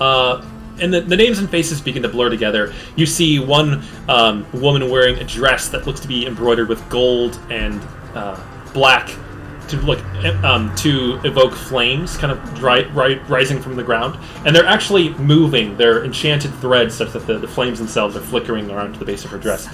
It's very distracting. Afterwards, Ova says, "That's one of the local artists. She's well known for her realistic depictions of the Bulgrazian skyline. It's one of her ideal focuses. But the dress is quite eye-catching. A little bit too flashy, if you ask me." That's I've never seen anything like that. Then you suddenly smell this like strong, cloying scent of mothballs, and you kind of glance over and like shuffling past a older woman with this large kind of draped shawl that looks like it's made out of cobwebs, just kind of draped over her. She's wearing this like dirty brown looking raggedy dress, and as you like kind of squint at it, you see little look like insects on it that are like fluttering their wings, just kind of hanging out there. Ova like bows deferentially to this old woman who nods back as they walk past, and the smell fades, and Ova kind of shrugs and says, "Oh, that was the head of the accounting department. She's very wealthy and very, very brilliant, sharp as a tack. Her choice in standout garb is a little bit questionable. It's certainly different, a little avant-garde. It does stand out. It's like I heard in the inner circles that like the attic vibe is really in right now, but it's not something that I'm terribly compelled by. Attic core, yeah, it's definitely a choice. Just dust and moths. That's what it is. Anyway, moving on, and she continues to take you on. As this proceeds, I want you to make a performance check. This is the beginning of your skill challenge for this entire evening, as you meet more and more people and try to talk to them. Are you doing anything in particular as this progresses? Well, I am mostly following Ova's lead, and, you know, if she bows, I bow. If she reaches out to shake a hand, I shake a hand. Mostly just, like, following her lead. I'm also in the back of my mind thinking, like, what would Sir do if he was here? Sir knows how to talk to people. He would probably say something funny, and I'll try, but I'm not always that funny. Okay. And then the last thing is, just out of habit, just kind of, like, always keeping an eye out for anything that seems off. Okay. Alright, so performance. Yep. That is a 9. Alright, make a perception check as well. 14. 14. You do your best. You are perfectly passable, but you do get the sense that some of the guests, as they talk to you, note your relatively unpolished demeanor and relative lack of confidence in some of these social interactions. No one is overtly problematic in how they interact with you, but you begin to feel now and then, as the more people you talk to, there is a little bit of slightest hint of something. Maybe it's dismissal or deference to Ova or something, but you're not certain that you're being treated as nicely as you have in the past. There's less of that admiration you're used to as one of the Greymore gang. You're not a hero here. They're a little bit Does mightier than anyone thou. recognize me? I know we're kind of outside of the realm. So far, no. You've not been introduced as anyone in particular besides Ova's guest, a Dhamiria, your full name, but like you're not outside of the circles in Drakengard and beyond, and your association with Ova, you're not well known. No, I mean, it's kind of nice. I don't know, we get recognized a lot in the Midlands, and It's never sure how to act. Mm-hmm. I'm proud of what we do, of course, but, you know, here no one knows. All right. You make your full rounds, talk to everyone, and as you return back to your seats at the center where the rest of the petals are, you notice the remaining petals have arrived, that being Simone, the shield, who you have some amount of jealousy towards. She's wearing a more modern, yet still elegant gold and black dress that seems to flow outwards like Rohasia's, but not as wide, that is fluffy. She gives me very Melmadarda vibes. That indeed. She nods friendly towards you and Ova and heads to her table. At the front, she sits by herself here in the front as the sort of oldest member of the longest running member of the Petals. I lean over to Ova and I'm like, why isn't she a date? Well, I think that she doesn't want one. Oh, that's fair. Anyway, she walks over. Ova and you go and say hello as well to Godfrey, who you've had no opportunity to talk to at this point. Godfrey strikes a rather imposing figure, his top hat and eye patch covering his heavily scarred and somewhat weathered face. Kind of the white hair flowing back. You can't really place an age on Godfrey. He could be like a really old 40 or like a young 70. It's hard to say. He just looks weathered. He nods politely and says, Ova, Dhamiria, pleasure to see you this evening. Looking forward to this being over. I gotta retire and back to my... not retire, formally. I can't wait to retire to my quarters once again. This sort of hustle and bustle is not my style. Ova says, yeah, I understand. Godfrey, you do have a nice place. You deserve to spend more time there. You're always out and about training people and collaborating with other governments on acquisitions and whatnot. It's a lot of work. I totally get it. Godfrey nods. Says to you, Dhamiria, are you enjoying the festivities so far? It's a lot to take in. It's very beautiful. Some people aren't so nice, but overall, having a good time so far. That is typical. I think you're doing just fine. You look lovely this evening. Thank you. It's good to see you again, and yes, made it. Perhaps after the festivities are over, we could chat more informally, and you could show me some of your knife-throwing skills. I hear that it's something that you're rather practiced at, from what what Ova has told me. Sure. Do I still have my glaive strapped to my back? Or... you've been, like, carrying it. Do people have, like, weapons around here? More decorative. You see the occasional sword or, like, dagger in a, gilded... not people, like, openly trying, holding weapons, but people carry them with them. Yeah. Yours is certainly a bit more, again, avant-garde in its bone handle and obsidian rough feathered edge. It's very unique. You hear a bit of hustle and bustle. The orchestra stops playing music, and the Ova says to you, "Oh, we should return to our tables. I think the regent is going to be speaking." All right. You go and sit back down, and everyone kind of settles back into their chairs, and the regent appears at the sort of podium at the base of the two tall statues. You see a man in this super heavy-looking, ridiculously ornate armor, and wearing a crown on his head. He appears to be, I don't know, maybe late 20s, maybe 30. He's pretty young. And he has this absolutely ridiculously ornate gilded armor he wears. He says, in a magically amplified voice, welcome one, welcome all, to the gala, the festival of Bulgraz, the founding of our beautiful, glorious country. Many thanks to those who traveled from away to return to the city for this event, and thank you so much for all the people who put in the hard work to prepare the decorations, the food, and the festivities for today. A round of applause, please. And he claps, and everyone else does too.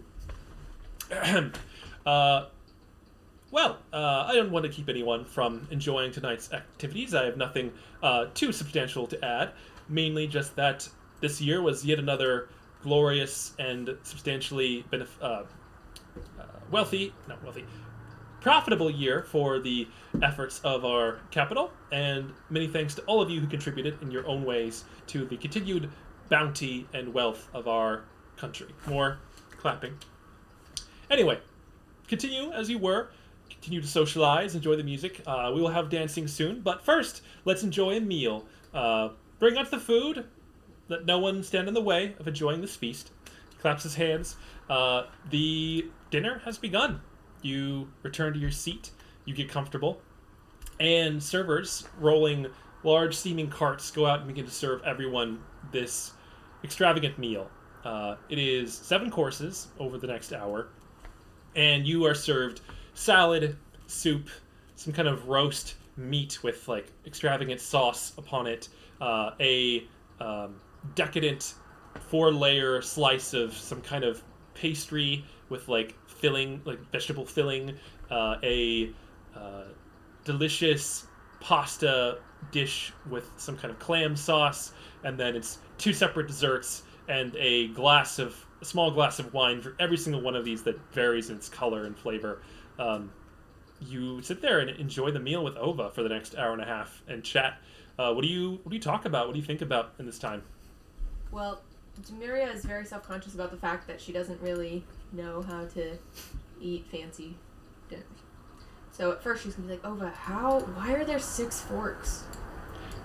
Ova says, well, there is a certain procedure that we follow here to enjoy the meal and do it properly. She proceeds to try and explain this procedure. It is very convoluted and very at odds with your experience in the past. Why don't you just use wine?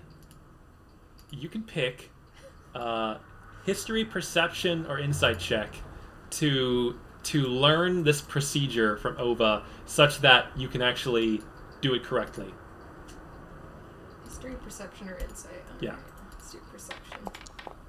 16. It takes you a while, but you eventually figure out the general rules of like you can start from the middle and move out, and you have the different types of implements for different types of food. You don't rearrange it to be more comfortable for you. You leave it as it is and enjoy the setting. That's a success. So far you have 1 failure and 1 success for your skill challenge for this overall evening as you proceed. All right. Well, is there anyone here that you like have beef with? Beef with? She kind of like narrows her eyes and looks around slowly. She says, over there, that one, and she points at a hefty, husky-looking minotaur man. He has, again, similar to Mittens, very like ornate chains on his horns and wearing like a bit too snug of a suit that his fur kind of puffs out of and his rippling muscles bulge through. It looks like it might rip at any particular moment. He is with like a monocle. He's delicately slicing at this small cut of what appears to be potatoes, and then gingerly eating it with his large minotaur mouth. She says, he's a rather shrewd businessman. He and I have our differences. We both actually went through the same orphanage and grew up together. We were friends at one time, but he's a little difficult to get along with as an adult and very business oriented. Just not my crowd, you know?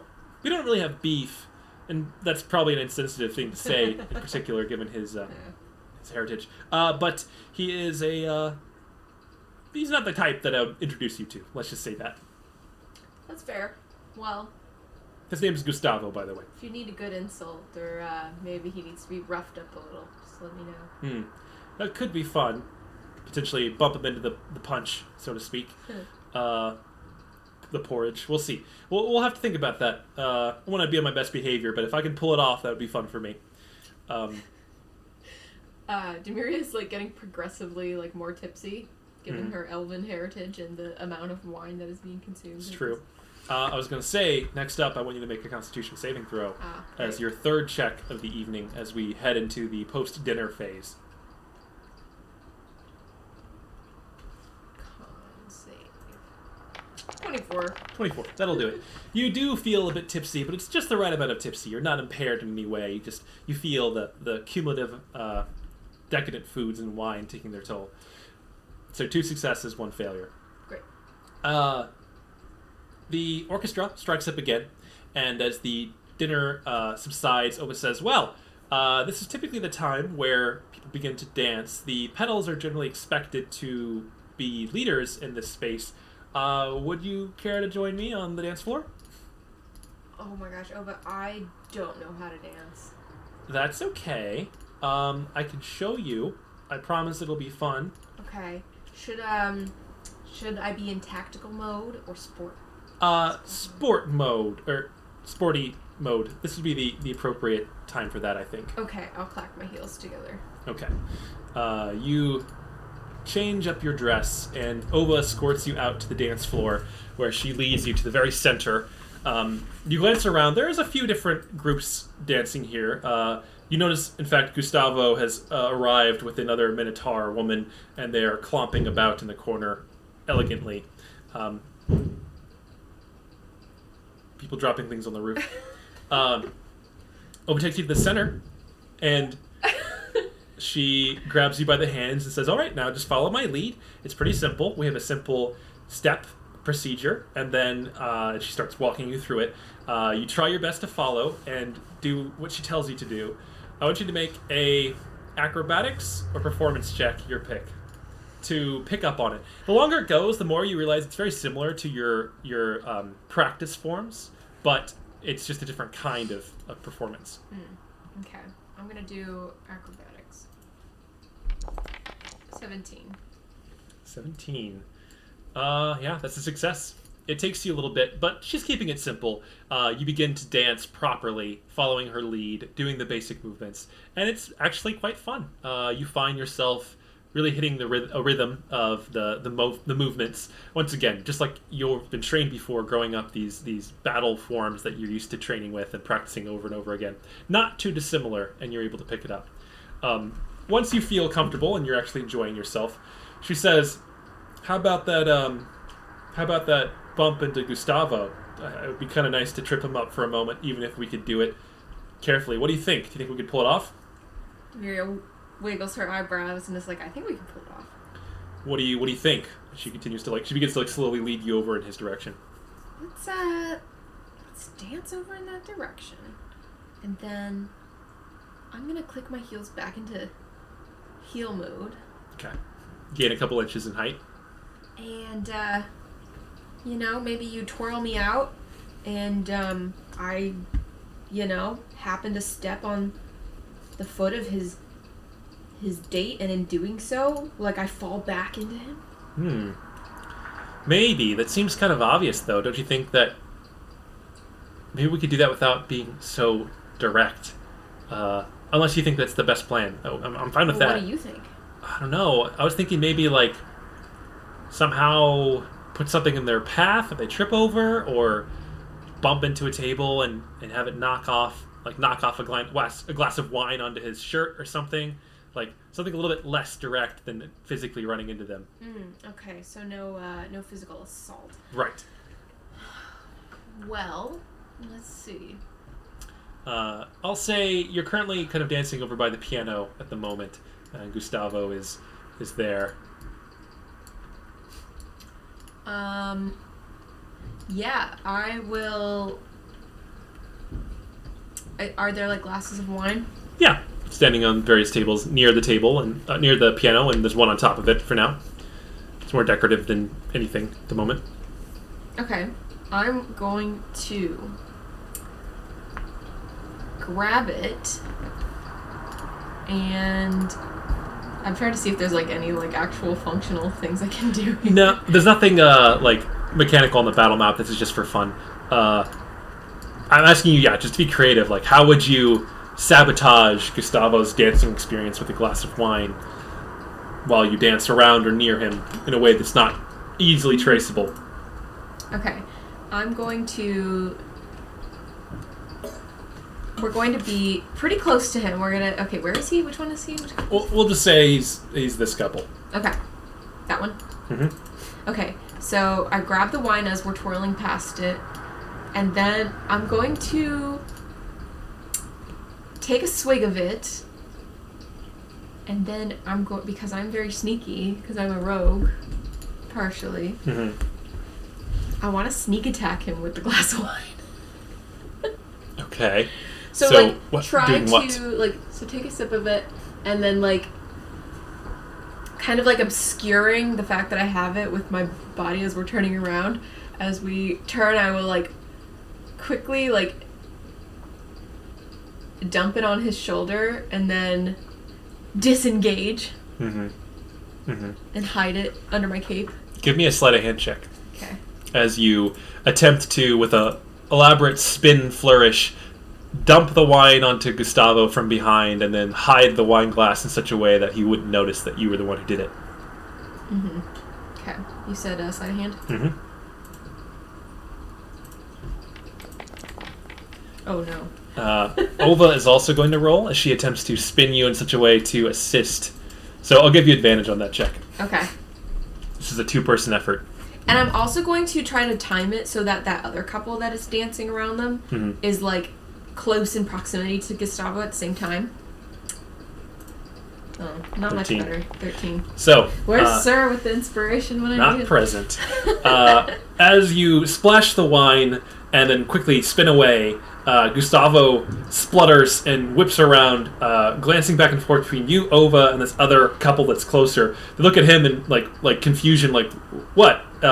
He narrows his eyes at them, glances over at Ova, who's deliberately not looking at him, and she dances you away, whisking you away from the spot. And you're like, do-do-do. He locks eyes with you for just a moment, and he narrows his eyes. You see his one monocle squints, and he says, you see him muttering under his breath and reaches up and wipes off, dabs at his shirt. His date looks confused and asking him what's wrong, and you whisk away. And Ova is chuckling to herself that it successfully worked, but you get the sense that he has a strong suspicion who might have been involved.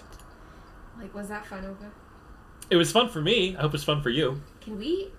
Do you think he has valuables on him? Everyone has valuables on them here. I've never done it before, but I know someone who's very good at just stealing things. Oh. Maybe I could try. Who's good at stealing things? Oh, it's this, I met her once. Have you ever heard of the Choice Cuts Corporation? Yes. In fact, they're heavily invested in many of our operations here in Bulgras. Oh, really? Mm-hmm. Do foreign dignitaries come to this? Of course. This is it's a celebration of wealth and of possible. People do many networking things here at this type of celebration. A celebration of wealth seems like exactly the kind of place she would be.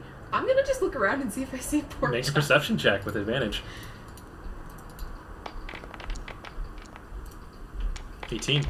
You glance around as you dance slowly in a large circle, and you see at a table in the dark corner of the room, currently by herself, but you can see from her sitting location, the eyes darting around, it is Porkchop. And she has been sort of evading notice by most people. She's currently just kind of chilling, enjoying herself by herself with a glass. Is she dressed up? She is dressed in a simple and clean sort of outfit, a suit, if you will, with one monocle in the eye and just kind of watching everything. As you kind of watch her carefully as you dance around the room, you notice there is a moment where she kind of is sitting there looking around, and there's this sudden jerk of movement, she gets up, but then she's back in her chair, and you can see her fiddling with something on the desk before putting it in her pocket. And goes back to sipping her wine and looking around slowly. You almost didn't notice it. It was so fast, this kind of rapid jerk of movement as someone walked past her table.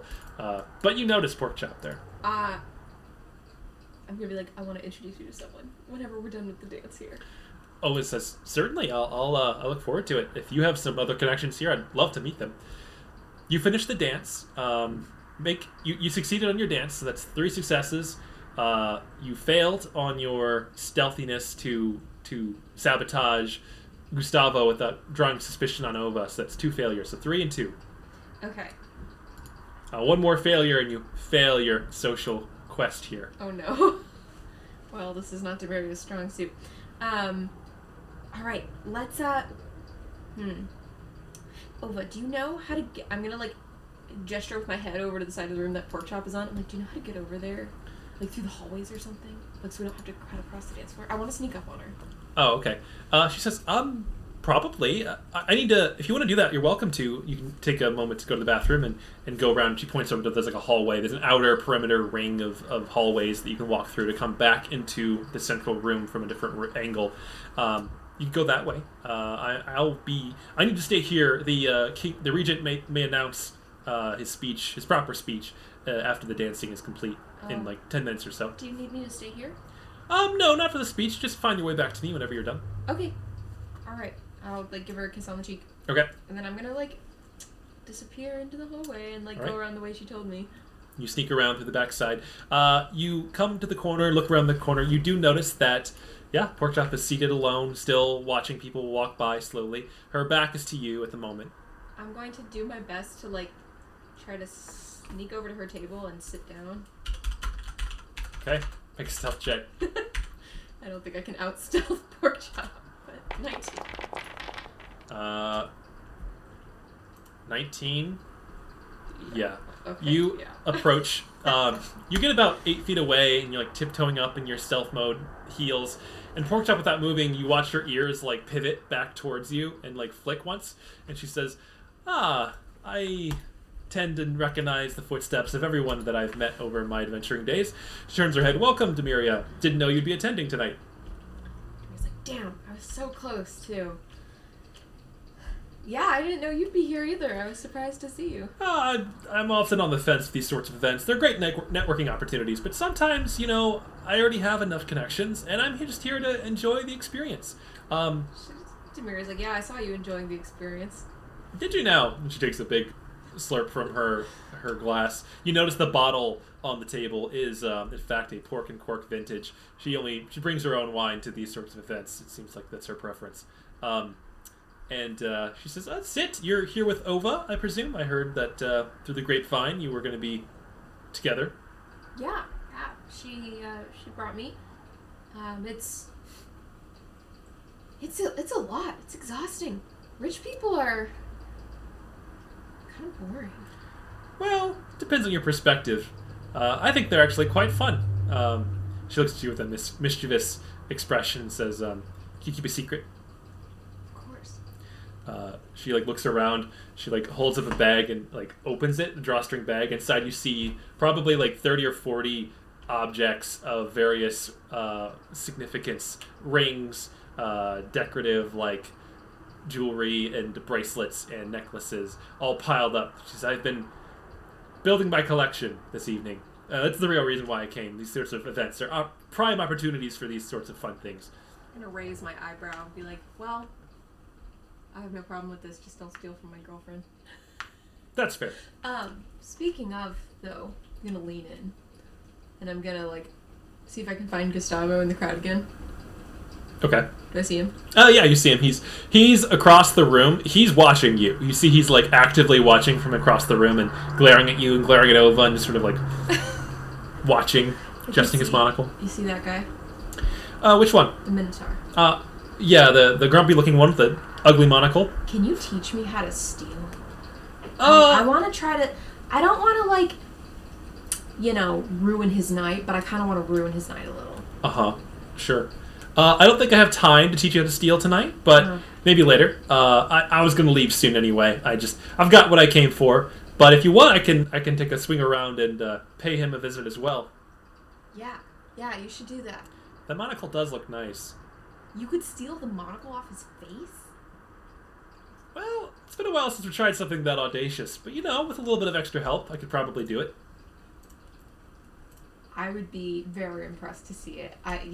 This is fun, but it's a lot of talking, and I think we need a little excitement. I agree. All right, well, it's been a pleasure seeing you. I'm about to make my exit after this last little escapade, but let me escort you back to your table. Yeah, you gonna finish that? I'm gonna point at the bottle of wine. No, it's all yours. She slides it over to you. Grab it. It's a prime vintage, 20-year aged from her personal collection. You could see, if you had to guess, it's probably worth several, maybe like 100 gold. It's a nice, fancy bottle, even dusty straight from the dungeon. She gives it to you, escorts you back to Ova, who stands up and says, "Oh, Lady Porkchop, I wasn't expecting your presence here tonight." Oh, she says, "Do you know each other?" "Well, not really. It's in my part of my job description to know the dignitaries who may be appearing." Porkchop says, "Oh, no, it's fine, Ova, you're cool. I'm about to head out, actually, but Dhamiria and I are friends from prior experiences. Thank you for such a great ball. I've had a lot of fun. I'm going to be leaving now, though. Good seeing you, Dhamiria." "Bye, Porkchop. It was good to see you, too." Likewise. She nods and bows and heads off. You watch her carefully, and you watch as she, walks over to the exit. She glances over your shoulder, winks at you, and steps behind a column. And as she does, she goes out of the line of sight of you and anything else, and you don't see her come back out. As you sit there with Ova, Ova's like, "Wow, I didn't know you were friends with Lady Porkchop. She's kind of a big deal in some of the investing circles around here." "Is she?" "Yeah, she's got her fingers in a lot of honeypots." I can see that. We've actually visited her residence." "Wow, that's quite a personal connection you all have. I need to maybe talk about that more with you. She's quite wealthy and could be pretty valuable to some of the ongoing efforts in Volgras to further diversify our investments." As you're saying this, you glance down, you notice that 3 of the golden bangles on your left wrist are now missing. You think back to your handshake with her just a moment ago and predict that she may have pilfered them from you. I'm just in awe. I don't even care that they're missing. She is a very shrewd businesswoman. Very opportunistic. So I've heard. You glance up, you watch as the Minotaur Gustavo's sitting at his table talking to his guest, and one of the waiters walks past, gingerly, delicately balancing this tray of wine glasses. All of a sudden he goes, "Whoa!" and trips over seemingly nothing, toppling forward and spilling multiple glasses of wine onto Gustavo, who's shrieks, throws his arms up, the monocle goes flying off his face onto the ground. He's yelling at the waiter, and there's a whole scene. The waiter apologizes, and they get up, and one of the mages runs over and uses prestidigitation to wipe off any stains, and Gustavo's all frumpled and grumpy. As that clears up and the waiter runs away, Gustavo's murmuring and looks down on the ground. He looks under the table, and he walks around looking for something. He says, you see him angrily. He turns and glares over towards you and Ova, who are both sitting quite far away, looking at him. I just shrug at him. I'm over here. He snorts once, and he gets up and he grabs his guest, and they stomp off, leaving the gala early. Without his monocle, you don't see it on the ground or on his face anymore. I nudge Ova. Looks like he's heading out. Indeed. He seems a little bit grumpier than usual. Were you involved with what just happened? I have no idea what just happened. Huh. Well, I'm fine with it, so cheers to that. Oh, pour me one of the glass of that, the pork and cork quality vintage. Pork chop, let me have the rest of this. How nice of her. You pour it out, and you enjoy this very delicately aged, dark red vintage. As we're enjoying that, now that I've seen pork chop, I didn't expect that I would know anyone here. I just want to glance around and see if there's anyone else that I recognize, or any other not necessarily people I've met, but I recognize. Oh, that's the leader of this city or something. Make it just perception check. Famous people. Oh, I keep meaning to roll it in. 26. 26. With a roll that high, you do study, besides the people you've already met, no, there are no additional visitors that you recognize other than that. This is a big event for wealthy investors, but again, that's not really your Do I see your anyone area. with Grasping Fist logos or anything? Oh, absolutely. Okay. You don't recognize any of them, but you do see members Yeah. of the Grasping Fist here representing the guild. You see representatives of all the guilds that you're familiar with, more or less, here and there, wearing the proper regalia or insignias that would make them stand out. As the dancing phase winds down and the music kind of comes to a close, the regent stands up again, and there's a pause as he prepares to deliver a bit of a speech. And then he does. He dives into a speech talking about the the wonderful contributions of all the people in the city. He calls everyone out by name, saying thank you for your donations to the capital. This year we had a 30% growth in our exports, as well as we finished multiple city improvement projects. We've reinvested, and he basically is doing like a investors board of investors meeting where he breaks down the company profits and usage over the past year and the growth since then. It gets a little dry, but for you recognize that this is like a major part of the culture here. It's just this use of the money and the reinvesting in the city. I'm gonna make up a drinking game, and every time he says the word marginal gains. Yeah, I'll take a drink. Ova joins you and make another con save with disadvantage now. Okay.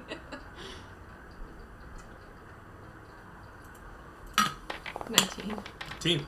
You tough it out. Ova's starting to show it though. She looks pretty flushed and she's having a great time. Eventually, the dry part of the speech is over, and he says, "And all right, we have ended. We've successfully discussed our business this year. Let's return to a demonstration from our pedals, the pride and joy of our city. These proud warriors who have demonstrated their dedication to the values of our society. First off, the first pedal, Lady Simone, if you would." Everyone kind of parts. Simone walks down in her delicate dress with her shields that you've seen before, these two arm shields that have like bladed edges to them.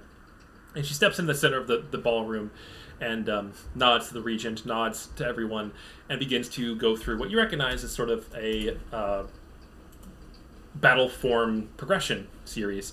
It is just a equal parts dance and martial skills demonstration that is more extravagant and performative than it would be otherwise, but it is meant to be a demonstration of her skill and as a performance for everyone to enjoy. She is obviously very skilled with her weapons. They're odd, they're unique, and even in spite of her dress, she can still manage to do a variety of impressive movements and acrobatic performances there. She's clearly a very skilled warrior, as skilled as any of you have ever seen, and you begin to recognize why she has earned this office of High Pedal of the Order of the Gilded Rose. I'm of course very interested in watching. Yeah, it's completely alien, like the fighting styles, unlike any you've ever seen, equal parts defensive and offensive. She completes her performance, and everyone politely claps, and she says, "All right, next up we have a demonstration from Sir Godfrey.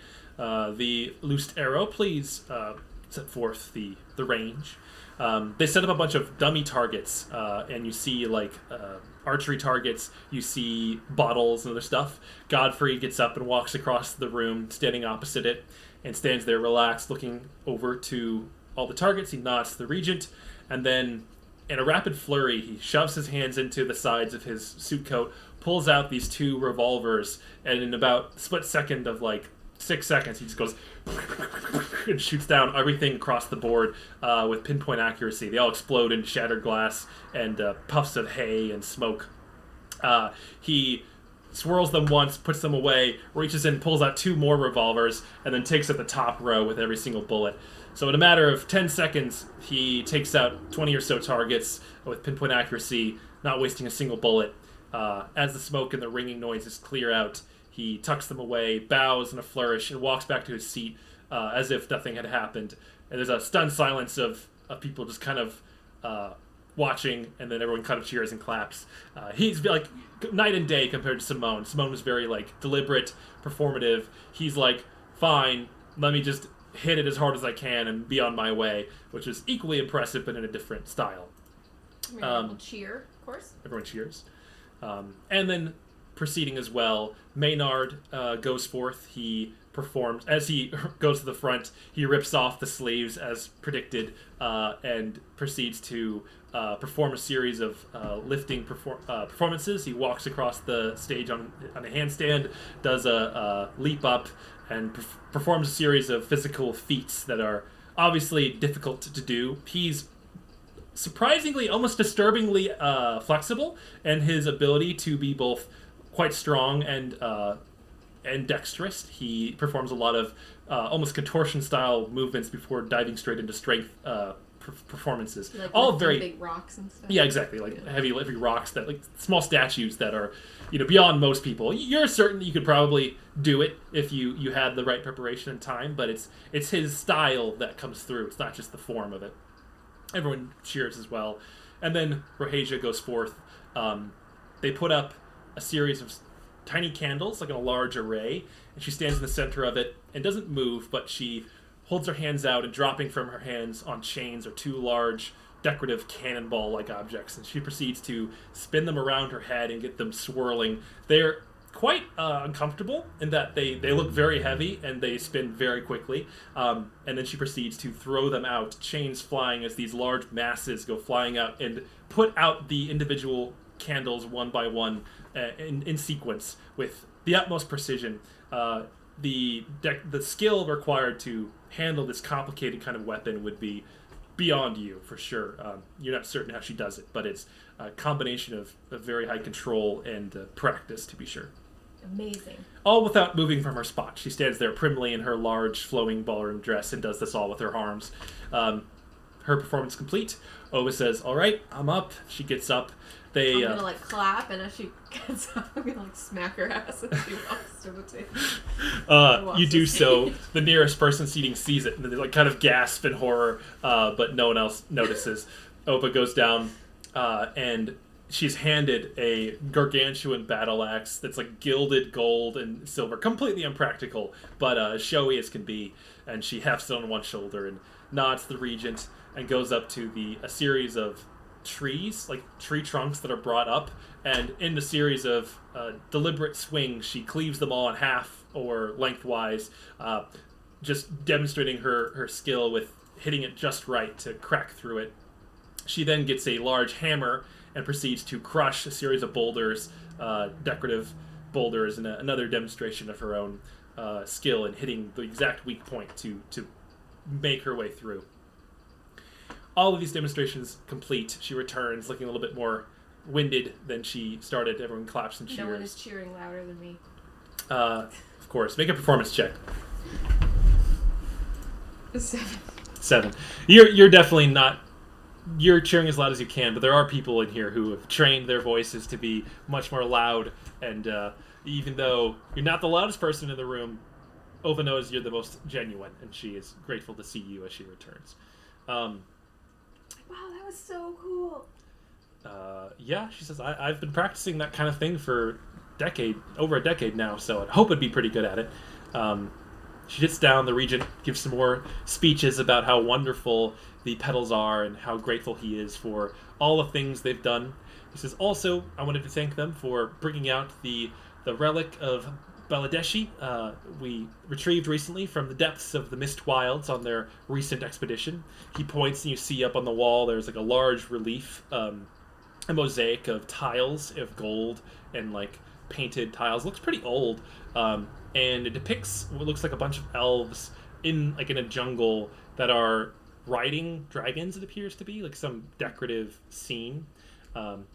Ova leans over and says, "We did get that when we went down there with Simone to rescue her from the slavers in the jungle. This whole thing, we had to bring something back to make the regent happy because it was an expensive expedition to save our friends, and we needed to have something to show for it besides just coming back intact." So what is it? Is it just a mosaic? It's a mosaic on some ruins we found. It seems pretty cool. Where? In the Mist Wilds? Yeah, it was just some ruins we found, and while we were investigating, trying to find the trail of Simone, where she'd been abducted, we decided to bring it back with us. No one else seemed to want it, so that was what the regent would appreciate, to be sure. Cool. It's pretty. It is very pretty. Riding dragons. Riding dragons? Maybe. It hasn't been something that's been done in quite some time, but jeez. Could be cool. That sort of. I wonder if we can find dragons that'd be willing to hang out at our parties in the future. Yeah, no kidding. It's very strange. It is pretty strange. How old it is. Oh, it looks ancient. We only had it here for a month or so. I don't think there's been any professional historians who've truly given it a good look, but could be interesting to investigate. Study it a little more critically. Are they Are they really elves? Or do they look like ascendants? Make a history check. Oh god, my history is abysmal. Oh, okay, 17. 17. From this distance, they do appear to be vaguely elvish, the distinctive sort of large ears that you'd expect. But there are artistic choices in the depictions of the skin color of greens and blues that you do find a bit odd. They do stand out as being maybe just artistic choices, or maybe something different, something older. I will say, with the 17 in your history experience with these sorts of ruins, you do notice a small amount of script near the top in a language you cannot decipher, but you recognize it as the Ascendant language. Can I get anything from it since I know Elvish and it's kind of Dwarvish? Yeah. 17. Any context? In the context, I'll just say it just seems to be like a descriptive sentence, and the words that you can kind of figure out vaguely just refer to like the ritual of the sun. That's all you get. I'm gonna just like make a note of it in my head and like make a concerted effort to remember it so I can tell everyone else about it later, because this seems kind of interesting. Yeah. I didn't know Ascendants Road Dragons. We're unaware of such a thing. You kind of just watch that and really like focus on it, thinking about it, kind of zoning out for a bit. You hear the regent droning on and giving his speech. What breaks you out of your focus, however, is a strange sort of rumbling that flows through the floor beneath your feet, kind of like a shudder. Everyone gets kind of quiet. The regent stops halfway through his speech and he says, "Oh, that was odd." Anyways, so as I was saying about the potential for an even better year next year, and as he's speaking, you watch suddenly the center of the ballroom where you had been dancing maybe a few minutes before cracks and then immediately just caves in, forming a 20-foot wide hole as the tile and the flooring beneath it crumbles into a sinkhole that falls into darkness beyond. Everyone gets up and begins like shuffling about and shouting. The regent says like, what is happening? As he says this, Ova like darts up and says like, "Whoa, that's not supposed to happen. Something's wrong." You watch the guards who've been standing about just kind of minding their business and being relaxed jump to attention, swords pulled, begin to march towards the center of the room, staring into the sinkhole. What are you doing? I'm also jumping up and first making sure, everyone in my party is okay. No one's fallen into the sinkhole. No one fell into it. It seemed to just kind of, like no one was dancing at the time the regent was speaking. Bless you. Ooh, thank you. It just seemed to kind of crumble all at once. I'm gonna look around. Sorry. Let's see if there's anything else amiss. Perception check.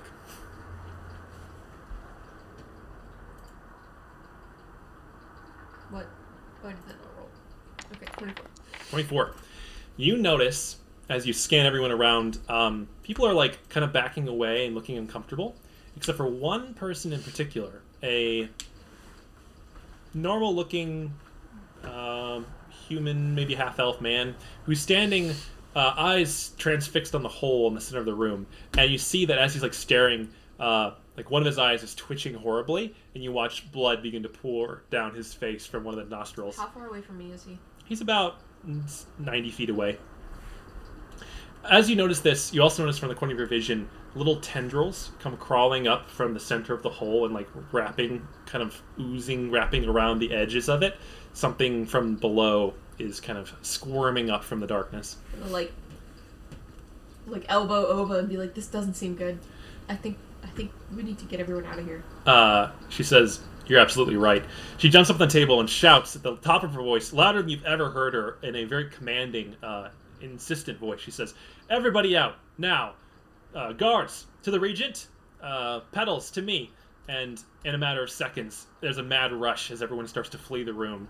The petals come in a flash. They're all standing side by side in their ornate regalia next to you, Dhamiria. And you see the regent be grabbed by his guards and hauled off through the double doors to the room beyond the two statues. The man, he's still standing there staring at it where everyone's running around. He doesn't seem to be responsive. You watch as he like twitches horribly, and you watch in horror as in a gout of dark liquid that spurts out of his nose and mouth. This horrible twitching mass. His bones and his skull and his arms begin to twist and contort as his skin rapidly changes to a deep purplish hue. Tentacles erupt from his mouth and face, and squirming, he falls into a heap on the ground of twitching limbs and purple skin. Pretty sure that's not supposed to happen. All that being said, at the same moment, rising up from that central darkness, you see what looks to be a brain floating from the center of the space, but with a large hooked beak and tentacles dangling beneath it. It rises up in the air, looks around, clacks its beak, and goes like, eh! It's sort of a parrot noise. I need you to roll initiative. I can't see that. I'm working on it. Oh, okay. I wasn't sure if I was supposed to. Is Mittens here with us? What? Is Mittens here with us too? Yes. What the fuck? You guys are there.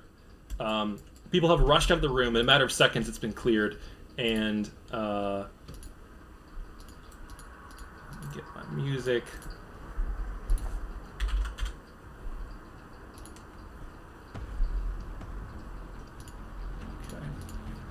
Okay. So, as people flee, you see Ola whispers to Rohasia and to Simone. She says, go, guard the Regent. We'll deal with this. They run from the room, and you're left with Maynard, Ova, and Godfrey, and yourself. Mittens comes bounding up from where he was sitting nearby, and is there with you.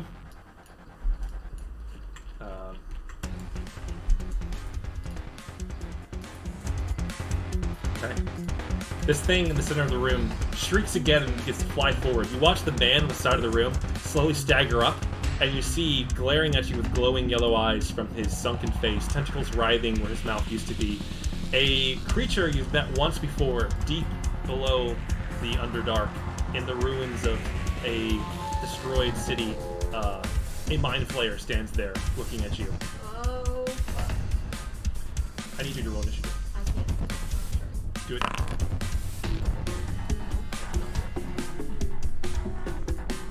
Try again. Close with it. It's because I'm on Mittens.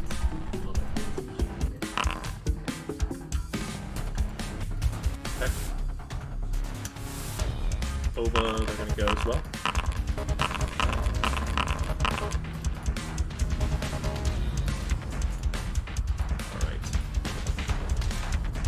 Okay, as this all takes place and you look into this hole, to start the round, crawling up from the hole, a smaller brain with 4 little legs, no eyes, but like the brain is its body, kind of climbs up the hole, shakes its weird brain body, and looks around. It's going to look at Godfrey, or no, looks at Maynard, who's standing next to you. And it seems to, like, shudder. You watch Maynard jerk back like he'd been struck. Maynard will save throw. 19. Maynard staggers back. You see blood stream from his nose. He wipes it off and says, "Oh my goodness, kill that thing." And it stands there just kind of looking meek and small and a little bit confused. Next up. The Mind Flayer looks at all of you standing there and gurgles something under its breath. Let's do... It raises a hand, you watch lightning crackle around it, and it blasts a bolt of lightning at all of you, hitting all of you. I need you to make a dex save. 10 minutes.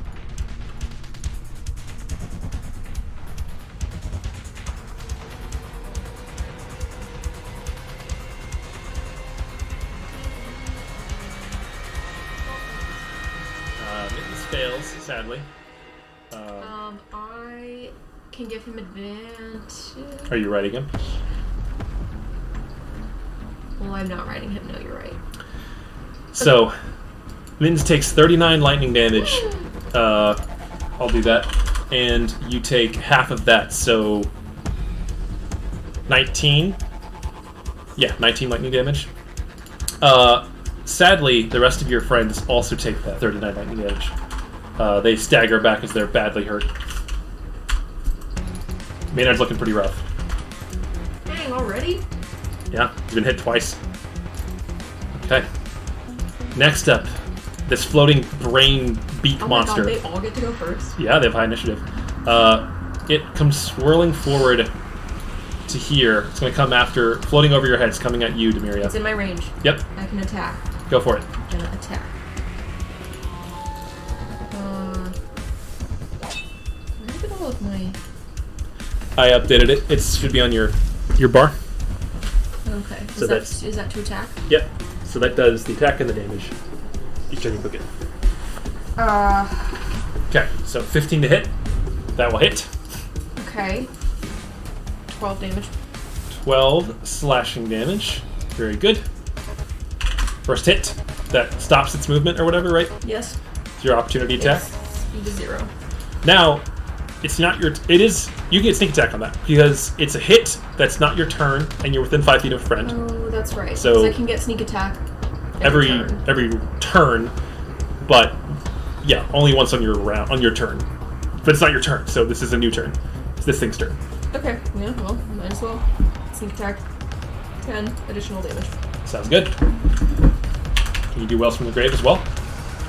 Can I do that on an opportunity attack? It's a sneak attack. Whenever you get sneak attack, you can do Wells from the Grave. That's right. Yeah, sure. I'll try to get the other little dude. Okay, and I don't have the macro for that, so 2d6. It's the same as sneak attack, I think, right? The damage output? No. 2d6. Okay. It's 2d6, so 6 additional necrotic damage. To that one and the other one, the little one? Yes. Okay. Sounds good. That seems to shock it. Seems annoyed. It's still within range of you. Does it have reach? Beak. Okay, so it can't bite you, but it is going to do its tentacles to attack you from 10 feet away.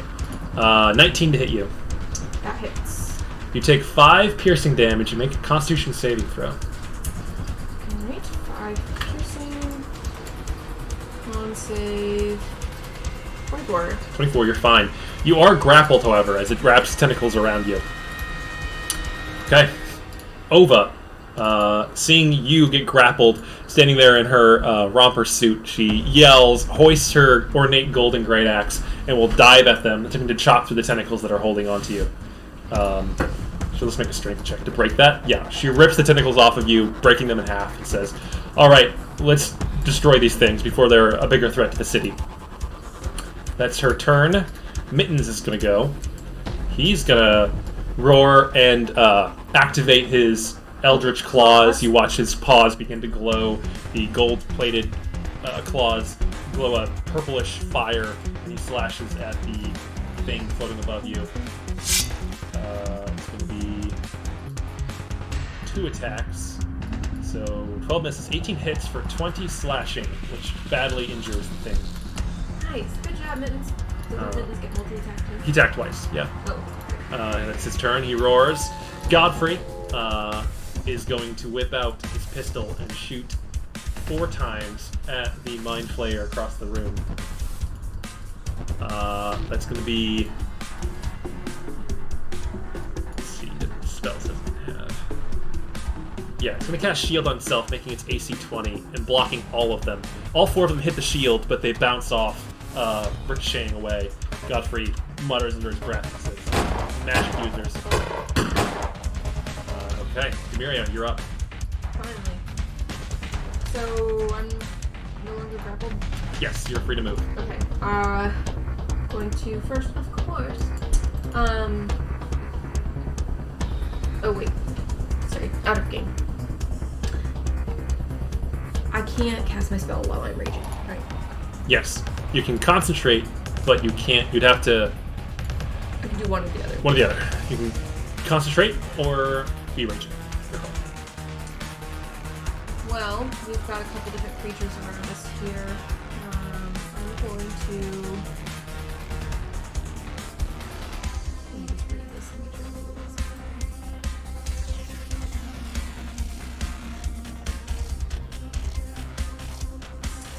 Okay, yep, I'm going to use my movement first to dash around to this side, right here. Mm-hmm.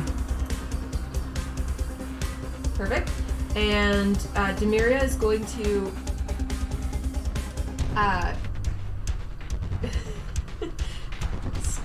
stick her glaive right in front of her onto the ground, kind of go down into almost a lunge position, sticking her back leg out, do a complicated like spin maneuver, and when she stands back up, suddenly bursting forth from where she stands is a flurry of flitting kind of shards that almost look like feathers swirling around her. All right. And of course designating all of my allies as not being affected by spirit guardians. All right. With that, you cast Spirit Guardians, and whipping around you, these ethereal feathers begin to spin rapidly and whir. It's a 15-foot radius, right? Yeah. Okay, let me get that. All right, that's the active zone. Okay. So I'm using that. And that took an action to cast. So, yeah. Okay. That was your action, your movement. You still have bonus action, I believe? Yeah, I don't have any bonus actions that I can do. Okay. Very good. Maynard is going to leap, jump over your heads bodily, land on top of this tentacle monster thing, and start punching it. It's going to do punch attacks. 3 of them. 2 hit, and he does a total of 13 damage to it. Yeah, with that, he rides it into the ground, pummeling it. He reaches in and grabs like part of this weird brain matter, goopy stuff, and just rips chunks out of it. It shrieks, then shudders and collapses on the ground, dead by Maynard's hand. He slams down on the ground, his muscles visible, and he roars, all right, let's deal with the rest of them. And he's gonna sprint over to behind this little thing. Okay. Rising up from deeper inside this hole, 2 more of these tentacle-like bird monster things rise up out of the darkness and appear. That's that one's turn. This one is going to come flying towards Maynard and attack him twice with its beak and tentacles. Wow, both miss. The other one is going to fly over the chasm, coming at you, Dhamiria, entering your Spirit Guardians. So it needs to... Oh my god, it's been so long since I had to use spells. It must make a Wisdom saving throw. Wisdom saving throw. 8. That fails. So, it takes 12 necrotic damage. 12 necrotic. And then it can still attack you. Yeah, but its speed is halved. And it's also approaching you at this moment because you had your turn, so you have your reaction again if you want to hit it as it enters your zone. I would like to hit it. Okay. Make your reaction attack. 16 to hit. That hits. You deal 9 slashing. You get sneak attack. Actually, no, you don't, because there's not a friend adjacent to it. Sure. Yeah. Okay, well, now its speed is 0. Yep. So it can still reach you with its tentacles, because it has 10-foot reach like you do. 21 to hit. That hits. Take 9 piercing, and make a con save. 13. That's good enough. You are successfully... You shrug off the poisonous tentacles, but you are grappled again. And top of the round, this creature, the Intellect Devourer, is going to target Maynard once again. It will do claw attack, 6 slashing to Maynard, and then Maynard has to make an intelligence saving throw. 13. Check. Oh, DC's 12. Maynard, you get watch blood like burst from his nose, and he like strolls to the ground, but stands back up. Takes some damage. He's looking pretty rough, but he's holding on in the thick of it. It's also in your Spirit Guardian, so it has to make a Wisdom save. Yeah. Also, do I not get to make a Strength save against being grappled? On your turn, if you want to break free, you can. Part of this monster is it just automatically grapples you if it hits you. So, it rolled an 11, so it failed. Roll me the damage for Spirit Guardians again. Christine, your question about when did Dhamiria learn to cast Spirit Guardians? Level 14, I believe? It was my last level up. Or level 15, yeah, most recent. I've been keeping that and a couple other things in my back pocket. Okay.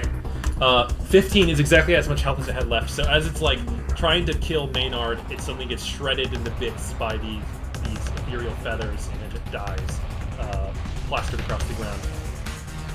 Okay? The Mind Flayer floats up in the air over the void, targeting Dhamiria.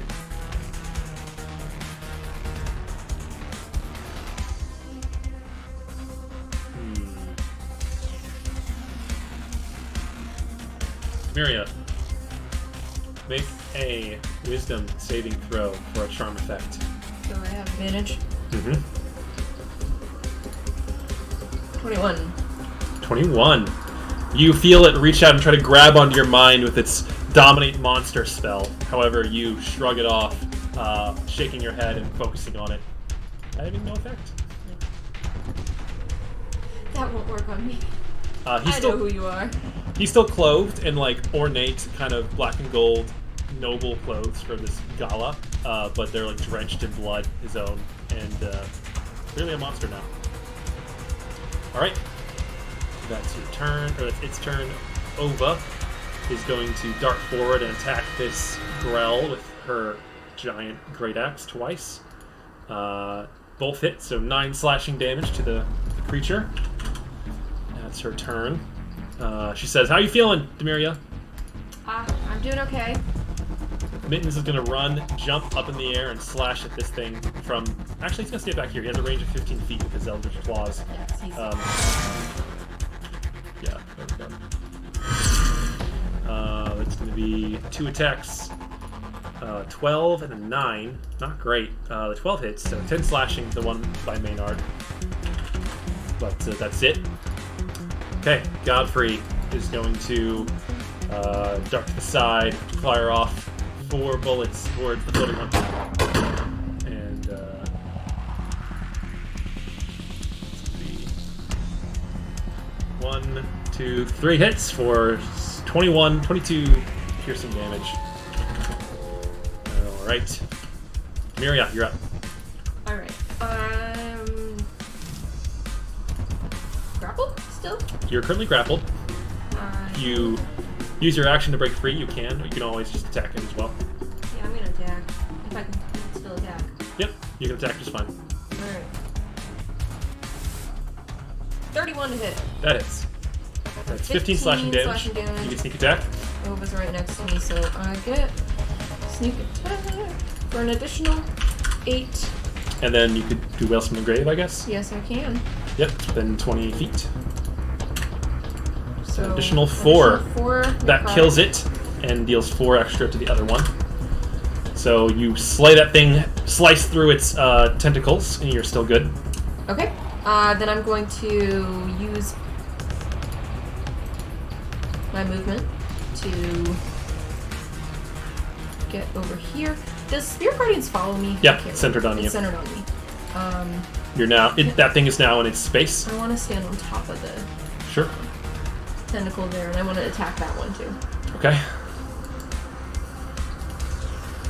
Make your attacks. I just have 1 left, so 22 to hit. That will hit. For 16 slashing. slashing. Yeah. You can still bonus action attack, right? Yep. And which I will do. That's 20 to 20. hit, and then the bonus action damage is just 4. Sorry, a d4 for 10. 10. Yeah, you slay this one as well by jumping up and hitting it in its space. It collapses in a pile of goo, dead. Anything else on your turn? You still have a bit of movement left if you want it. Yeah, I'm gonna go back over to Ova. Okay. You return back to Ova. And Maynard is going to stand there. He's going to climb up on the edge and shout up at this thing that's flying over the pit. Say, "Get down here and face us like a monster that you are." I guess. You can't do much. Mind Flayer, to use to float. It's going to target you, Dhamiria, angry that you defied its dominate monster. Make an intelligence saving throw. Oh boy. Actually, no, it's a cone. It's hitting everyone. Everyone makes intelligence saving throws.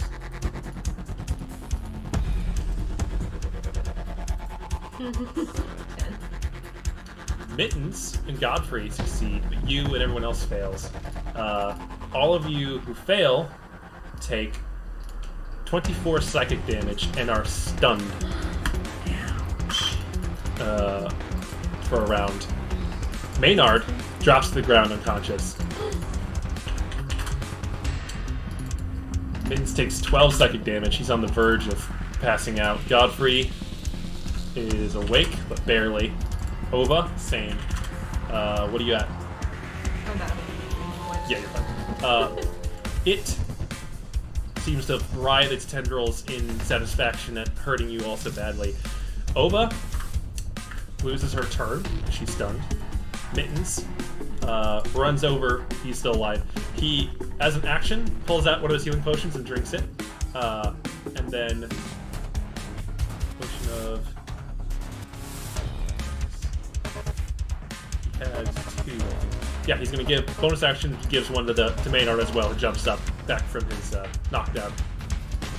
Maynard's up with a bit of health. Mittens heals himself a bit. Yell at Mittens to run. Godfrey. He wants to. Okay, you let Mittens to run. Godfrey snarls and is going to shoot off 4 shots at the Mind Flayer. It will shield again and blocking all of them.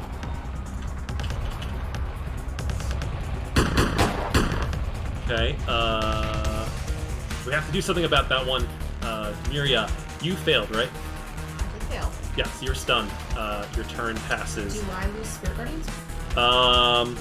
Make a Constitution saving throw to maintain concentration. 16. Yeah, you successfully maintain it, even though you can't do anything this turn. Maynard gets up. He's not stunned since he's unconscious. He's gonna like just run over here and be like, "We gotta take this thing out." He runs over. He grabs like a pot off the edge of a decorative plate or something. Just chucks it at the Mind Flayer.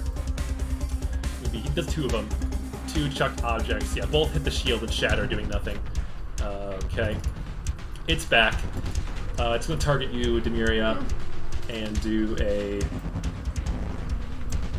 It's gonna do. Ray of Enfeeblement. Ranged spell attack. 24 hits you, I assume. Definitely. Make a Constitution saving throw. 18. I believe that passes.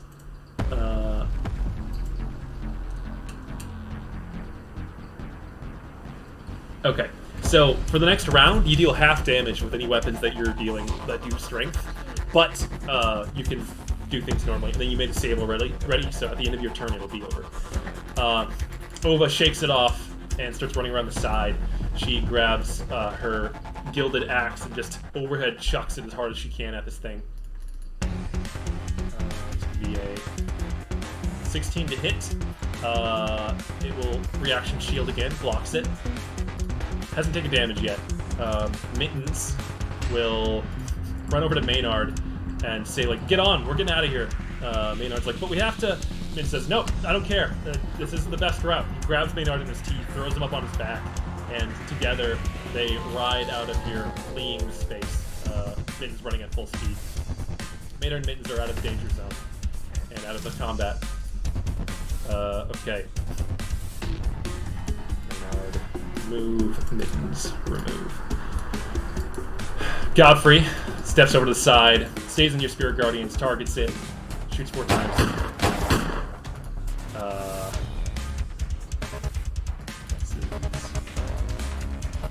Finally, one of his attacks goes through and does 4 piercing damage to it.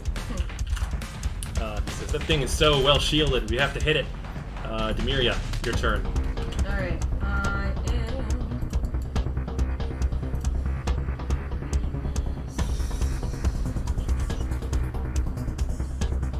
Okay. I'm gonna drop Spirit Guardians. Is that Okay. free action? Yeah, just goes away. Okay, yeah. And then I'm going... Oh, wait.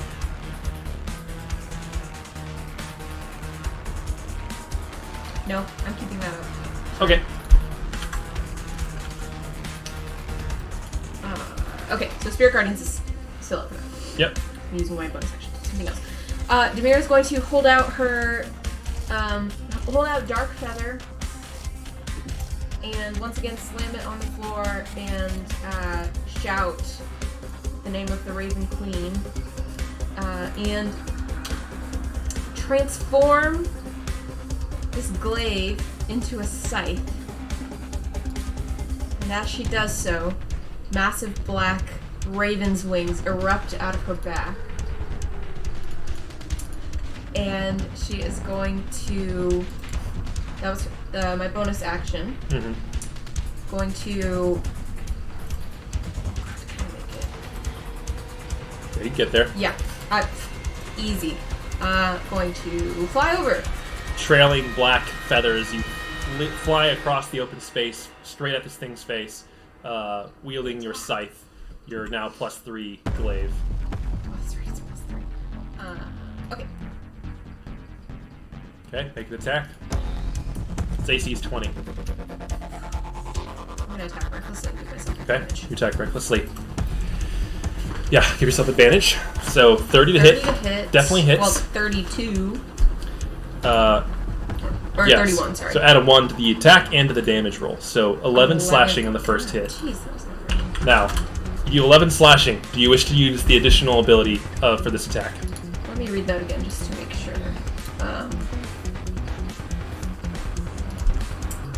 When the wielder hits a creature with an attack... Okay, so it's my hit dice plus my con modifier. Yeah, so it would be 4d12, up to 4d12. I assume you're using all of them. What's your con mod? Plus 4. Yeah, so it's 4d12 plus 16. Oh, are you gonna roll? Yeah. Okay, go for it. That's 55 necrotic damage additional. Now you get sneak attack if you want it. Of course.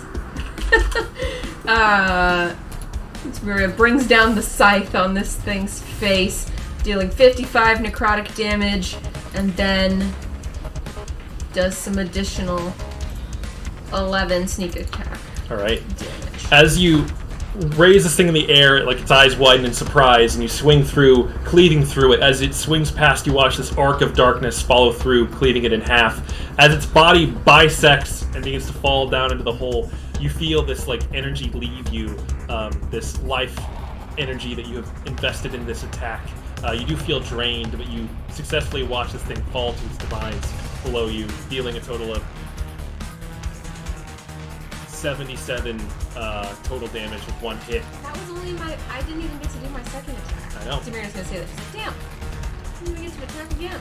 As you watch it tumble into the hole below, you feel the wings dissipate into feathers, and you begin to fall. Wait, what? At the end of your turn, end of your round, you can still move. It says until the start of my next turn. That's true. Okay. Well, I'm saying, so we're out of combat now. You. Oh, okay. Well, I would fly back over and not fall into the hole. Okay, just checking. As you feel them start to like give way, you flutter over to the side and land next to Ova, flapping down. All the monsters in this room have been quashed. Maynard and Mittens have run out the front door. Ova stands there panting in her outfit. You and yours. Over in the corner, you see Godfrey rapidly reloading his revolvers. You okay? No. As you can see, she's pretty like beat up. One nose trickling blood, one nostril trickling blood, and she says, "The hell was that?" Yeah, hell's the right word. I don't know. What are there still like these big tentacles around? They're not really moving. They just kind of like grew up out of the hole and like lashed onto the walls and sat there. What is under the city, Ova? She says the gold mines. They go super deep. It's where we extract all the wealth from this region. How deep? I mean, pretty deep. They've been mining down there for 80 years. As you're saying this, you hear in the distance a deep, reverberating, kind of rocky, crumbling noise. That doesn't sound good. I think we need to get out of here. She says, I think you're right, but we have to... It's my duty to check on the regent. We have to defend him. Isn't that where Rahesia and Simona Yes, we have to regroup and escort him to safety. Okay. I'll come with you. Okay, come with me. She rapidly walks across the room with you and meet up with Godfrey. You start to walk up the stairs towards the doorway to the room beyond where the Regent is currently hiding. As you walk away from the hole, you hear that grinding noise get louder, and you glance back and you watch as, reaching up from within the hole and latching its claw onto the edge, a pinkish, slime-covered, crusty-looking, like, clawed hand grips the edge and pulls up and over, followed by another, and climbing up out of this thing, out of this hole, unfurling its large, dripping, glistening wings, you see a dragon appear. But as it turns and looks towards you, you notice all along its neck and sort of inserting into the back of its head these pulsating purple tendrils that attach to this massive brain that's sort of webbed and sticking onto its back. It looks up towards you with these dull, like, glossed over eyes and snaps its jaws twice. This is a large dragon. You notice it is a strange color. It seems to be pinkish, but there's tones of like silver underneath. As you stare at it, its strange shape, and notice the odd shape of its scales are more like rocky in their appearance. Make a history check for me.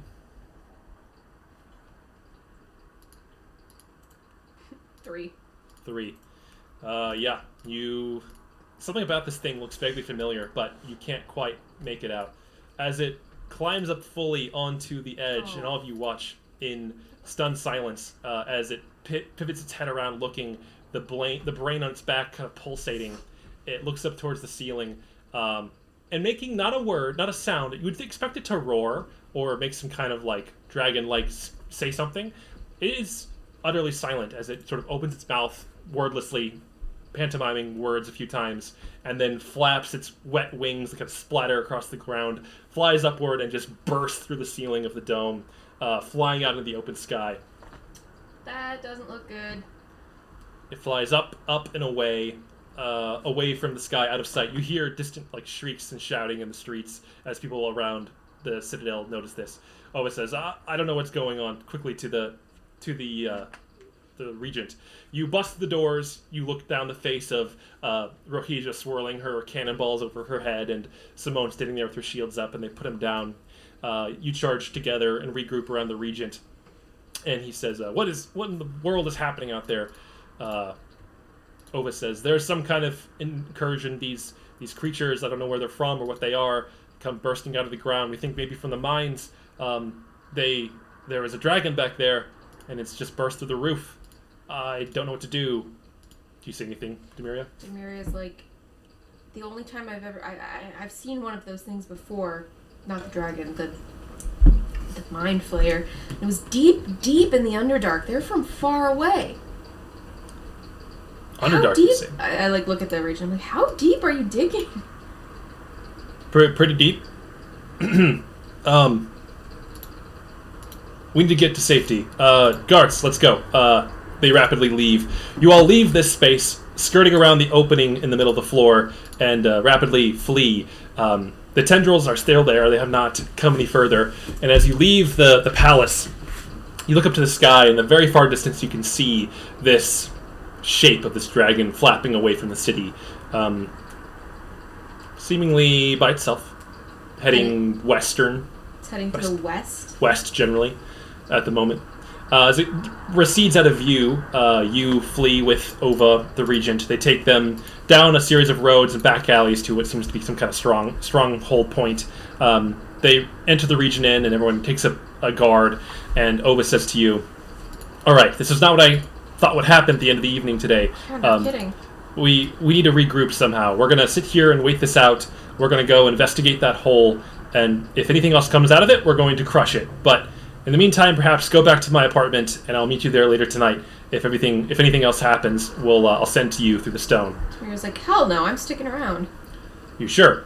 Yeah, did you see how I killed that? Yeah, it was super cool. It was super cool. It was really hot. But right now, I just want you to be safe. No, I know, and I want you to be safe. Okay, fine. Stick with me. You stick with her, and in the night that follows, this festival celebration rapidly suddenly turning into a chaotic night.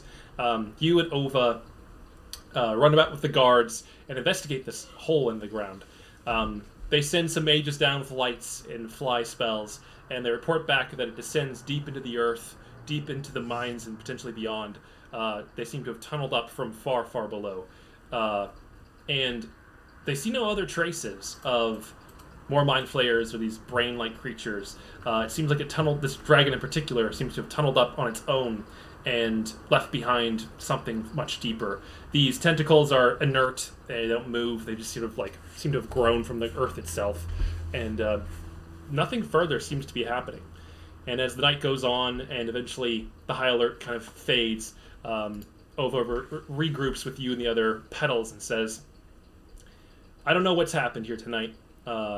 We've heard rumors of dragons appearing in places they shouldn't be, but this is something almost adjacent to that. I'm not really sure what that creature was. It wasn't really a dragon. It was something else. And what the Mind Flayer is, you said you've met before in the Underdark. I don't know where these are coming from, but for now it seems stable. We're going to be on high alert for a while, I think." You know who might know something? We've been dealing a lot with dragons. Like you said, they've been popping up in places that they really shouldn't be ever since the Trexelon was kind of released a couple months ago. Mm-hmm. Things have been weird. We heard about that. Things have been very strange. Yeah. Can anyone cast Sending? We could certainly find one. Simone runs over. Remember, she can cast Sending. Has she met Zephyr? No. She's talked to you and Ova. Has. Oh, Zephyr has. Ova has met... No, you don't have anyone who can cast Sending to your friends. Okay. Alright, never mind. I was going to phone a friend. Kaz, you agreed prior that Kaz would pick you up like the day after the festival and take you home. So you have a day after tomorrow to potentially wait. But you could certainly pay a mage and get a scroll of Sending to send an emergency phone call yourself. Wouldn't be too hard to do. I'll just tell Kaz tomorrow when I see him about this. All right. The night wears on. You all are on high alert. You and Ova return to your quarters, and you sit on the balcony in a bit of a stunned silence for a while. Your party that you had was... you still think back on it now fondly, but the abrupt shift in tone was surprising. You're grateful you brought along your glaive and chose something a bit more suitable for combat. It would have been more difficult had you not. You never know when you need some tactical formal wear. Indeed. Ova says, "Thank you so much for helping. You were really impressive out there. In fact, I don't think I've seen you fight in a while. You did some stuff there I'd seen you do before, and I think the Regent and ourselves are a bit of in debt to you. So thank you. I'm really glad you were there tonight." Likewise, that was really scary, and I'm glad I was in good company. Yeah.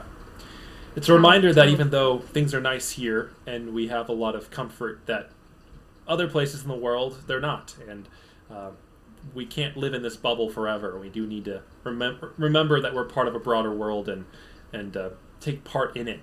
I know you're going to head out soon, and I think that's appropriate. This is not really your problem to take care of.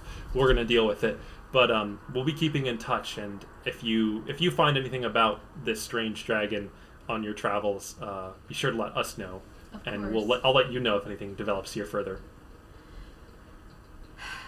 I'm just, yeah, of course. I'm gonna ask my friends what they know. Like I said, we've been fighting a lot of weird dragons, and a lot have popped up, and I think some other Sir and Zephyr have definitely read into what's going on a little bit more. Might have some information. I'm just concerned, again, I've never seen creatures like that outside of the Underdark, and that's not a good sign. It's not. I've been there, and it's not a nice place, filled with not very nice people. I noticed. So, let me know what's going on, We will. all that aside, I did have a great night up until the end there. Yeah, me too. Your demonstration was really cool. You looked really hot. Thank you. I'm really glad that you came and that I was able to prepare and do all this with you. I guess we should head to bed. Things are stable for now. Maybe they'll call us in the middle of the night if they need me, but I'm pretty tired. I need to sleep it off. Yeah, me too. What if we take a relaxing hot bath first? Yes, please. Let's do that. Yeah.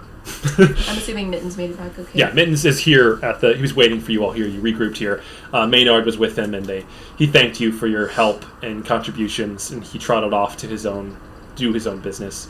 Yeah, you enjoy another bath. You wash off the slime from the creatures you murdered, and hang up the dress to be dry cleaned in the morning. And with that, sorry about that. You'll keep it. You'll just have to get it cleaned.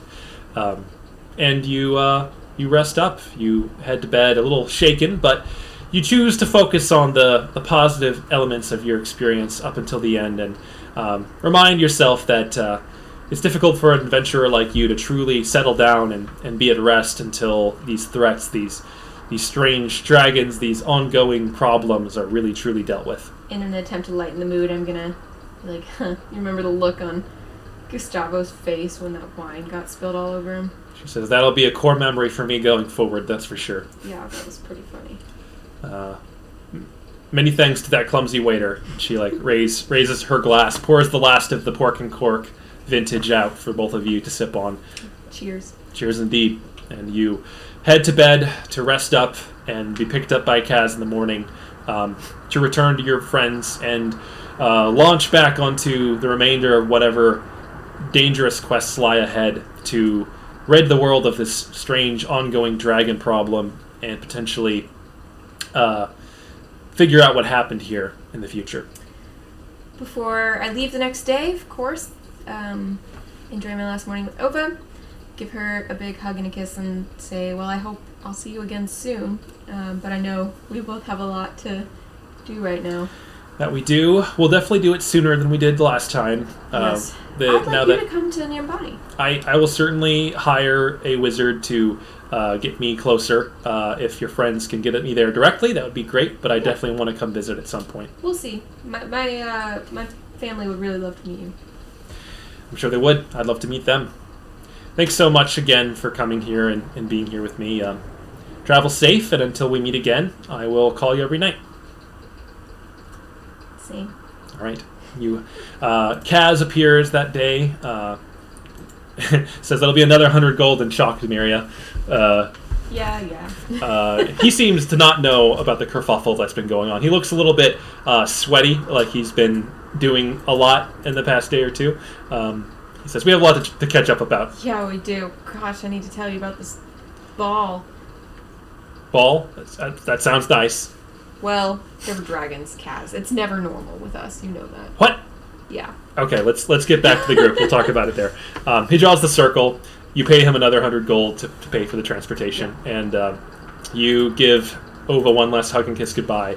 And jump into the circle with Kaz, returning to Drakengard and your friends to embark on the final arc of your quest together to figure out this dragon problem. All right. And thus ends our D&D one-shot. There we go. All done. Well, thanks guys for sticking it out and watching. If you were watching this, live or otherwise. We will resume probably in the new year. Yep. Okay, bye.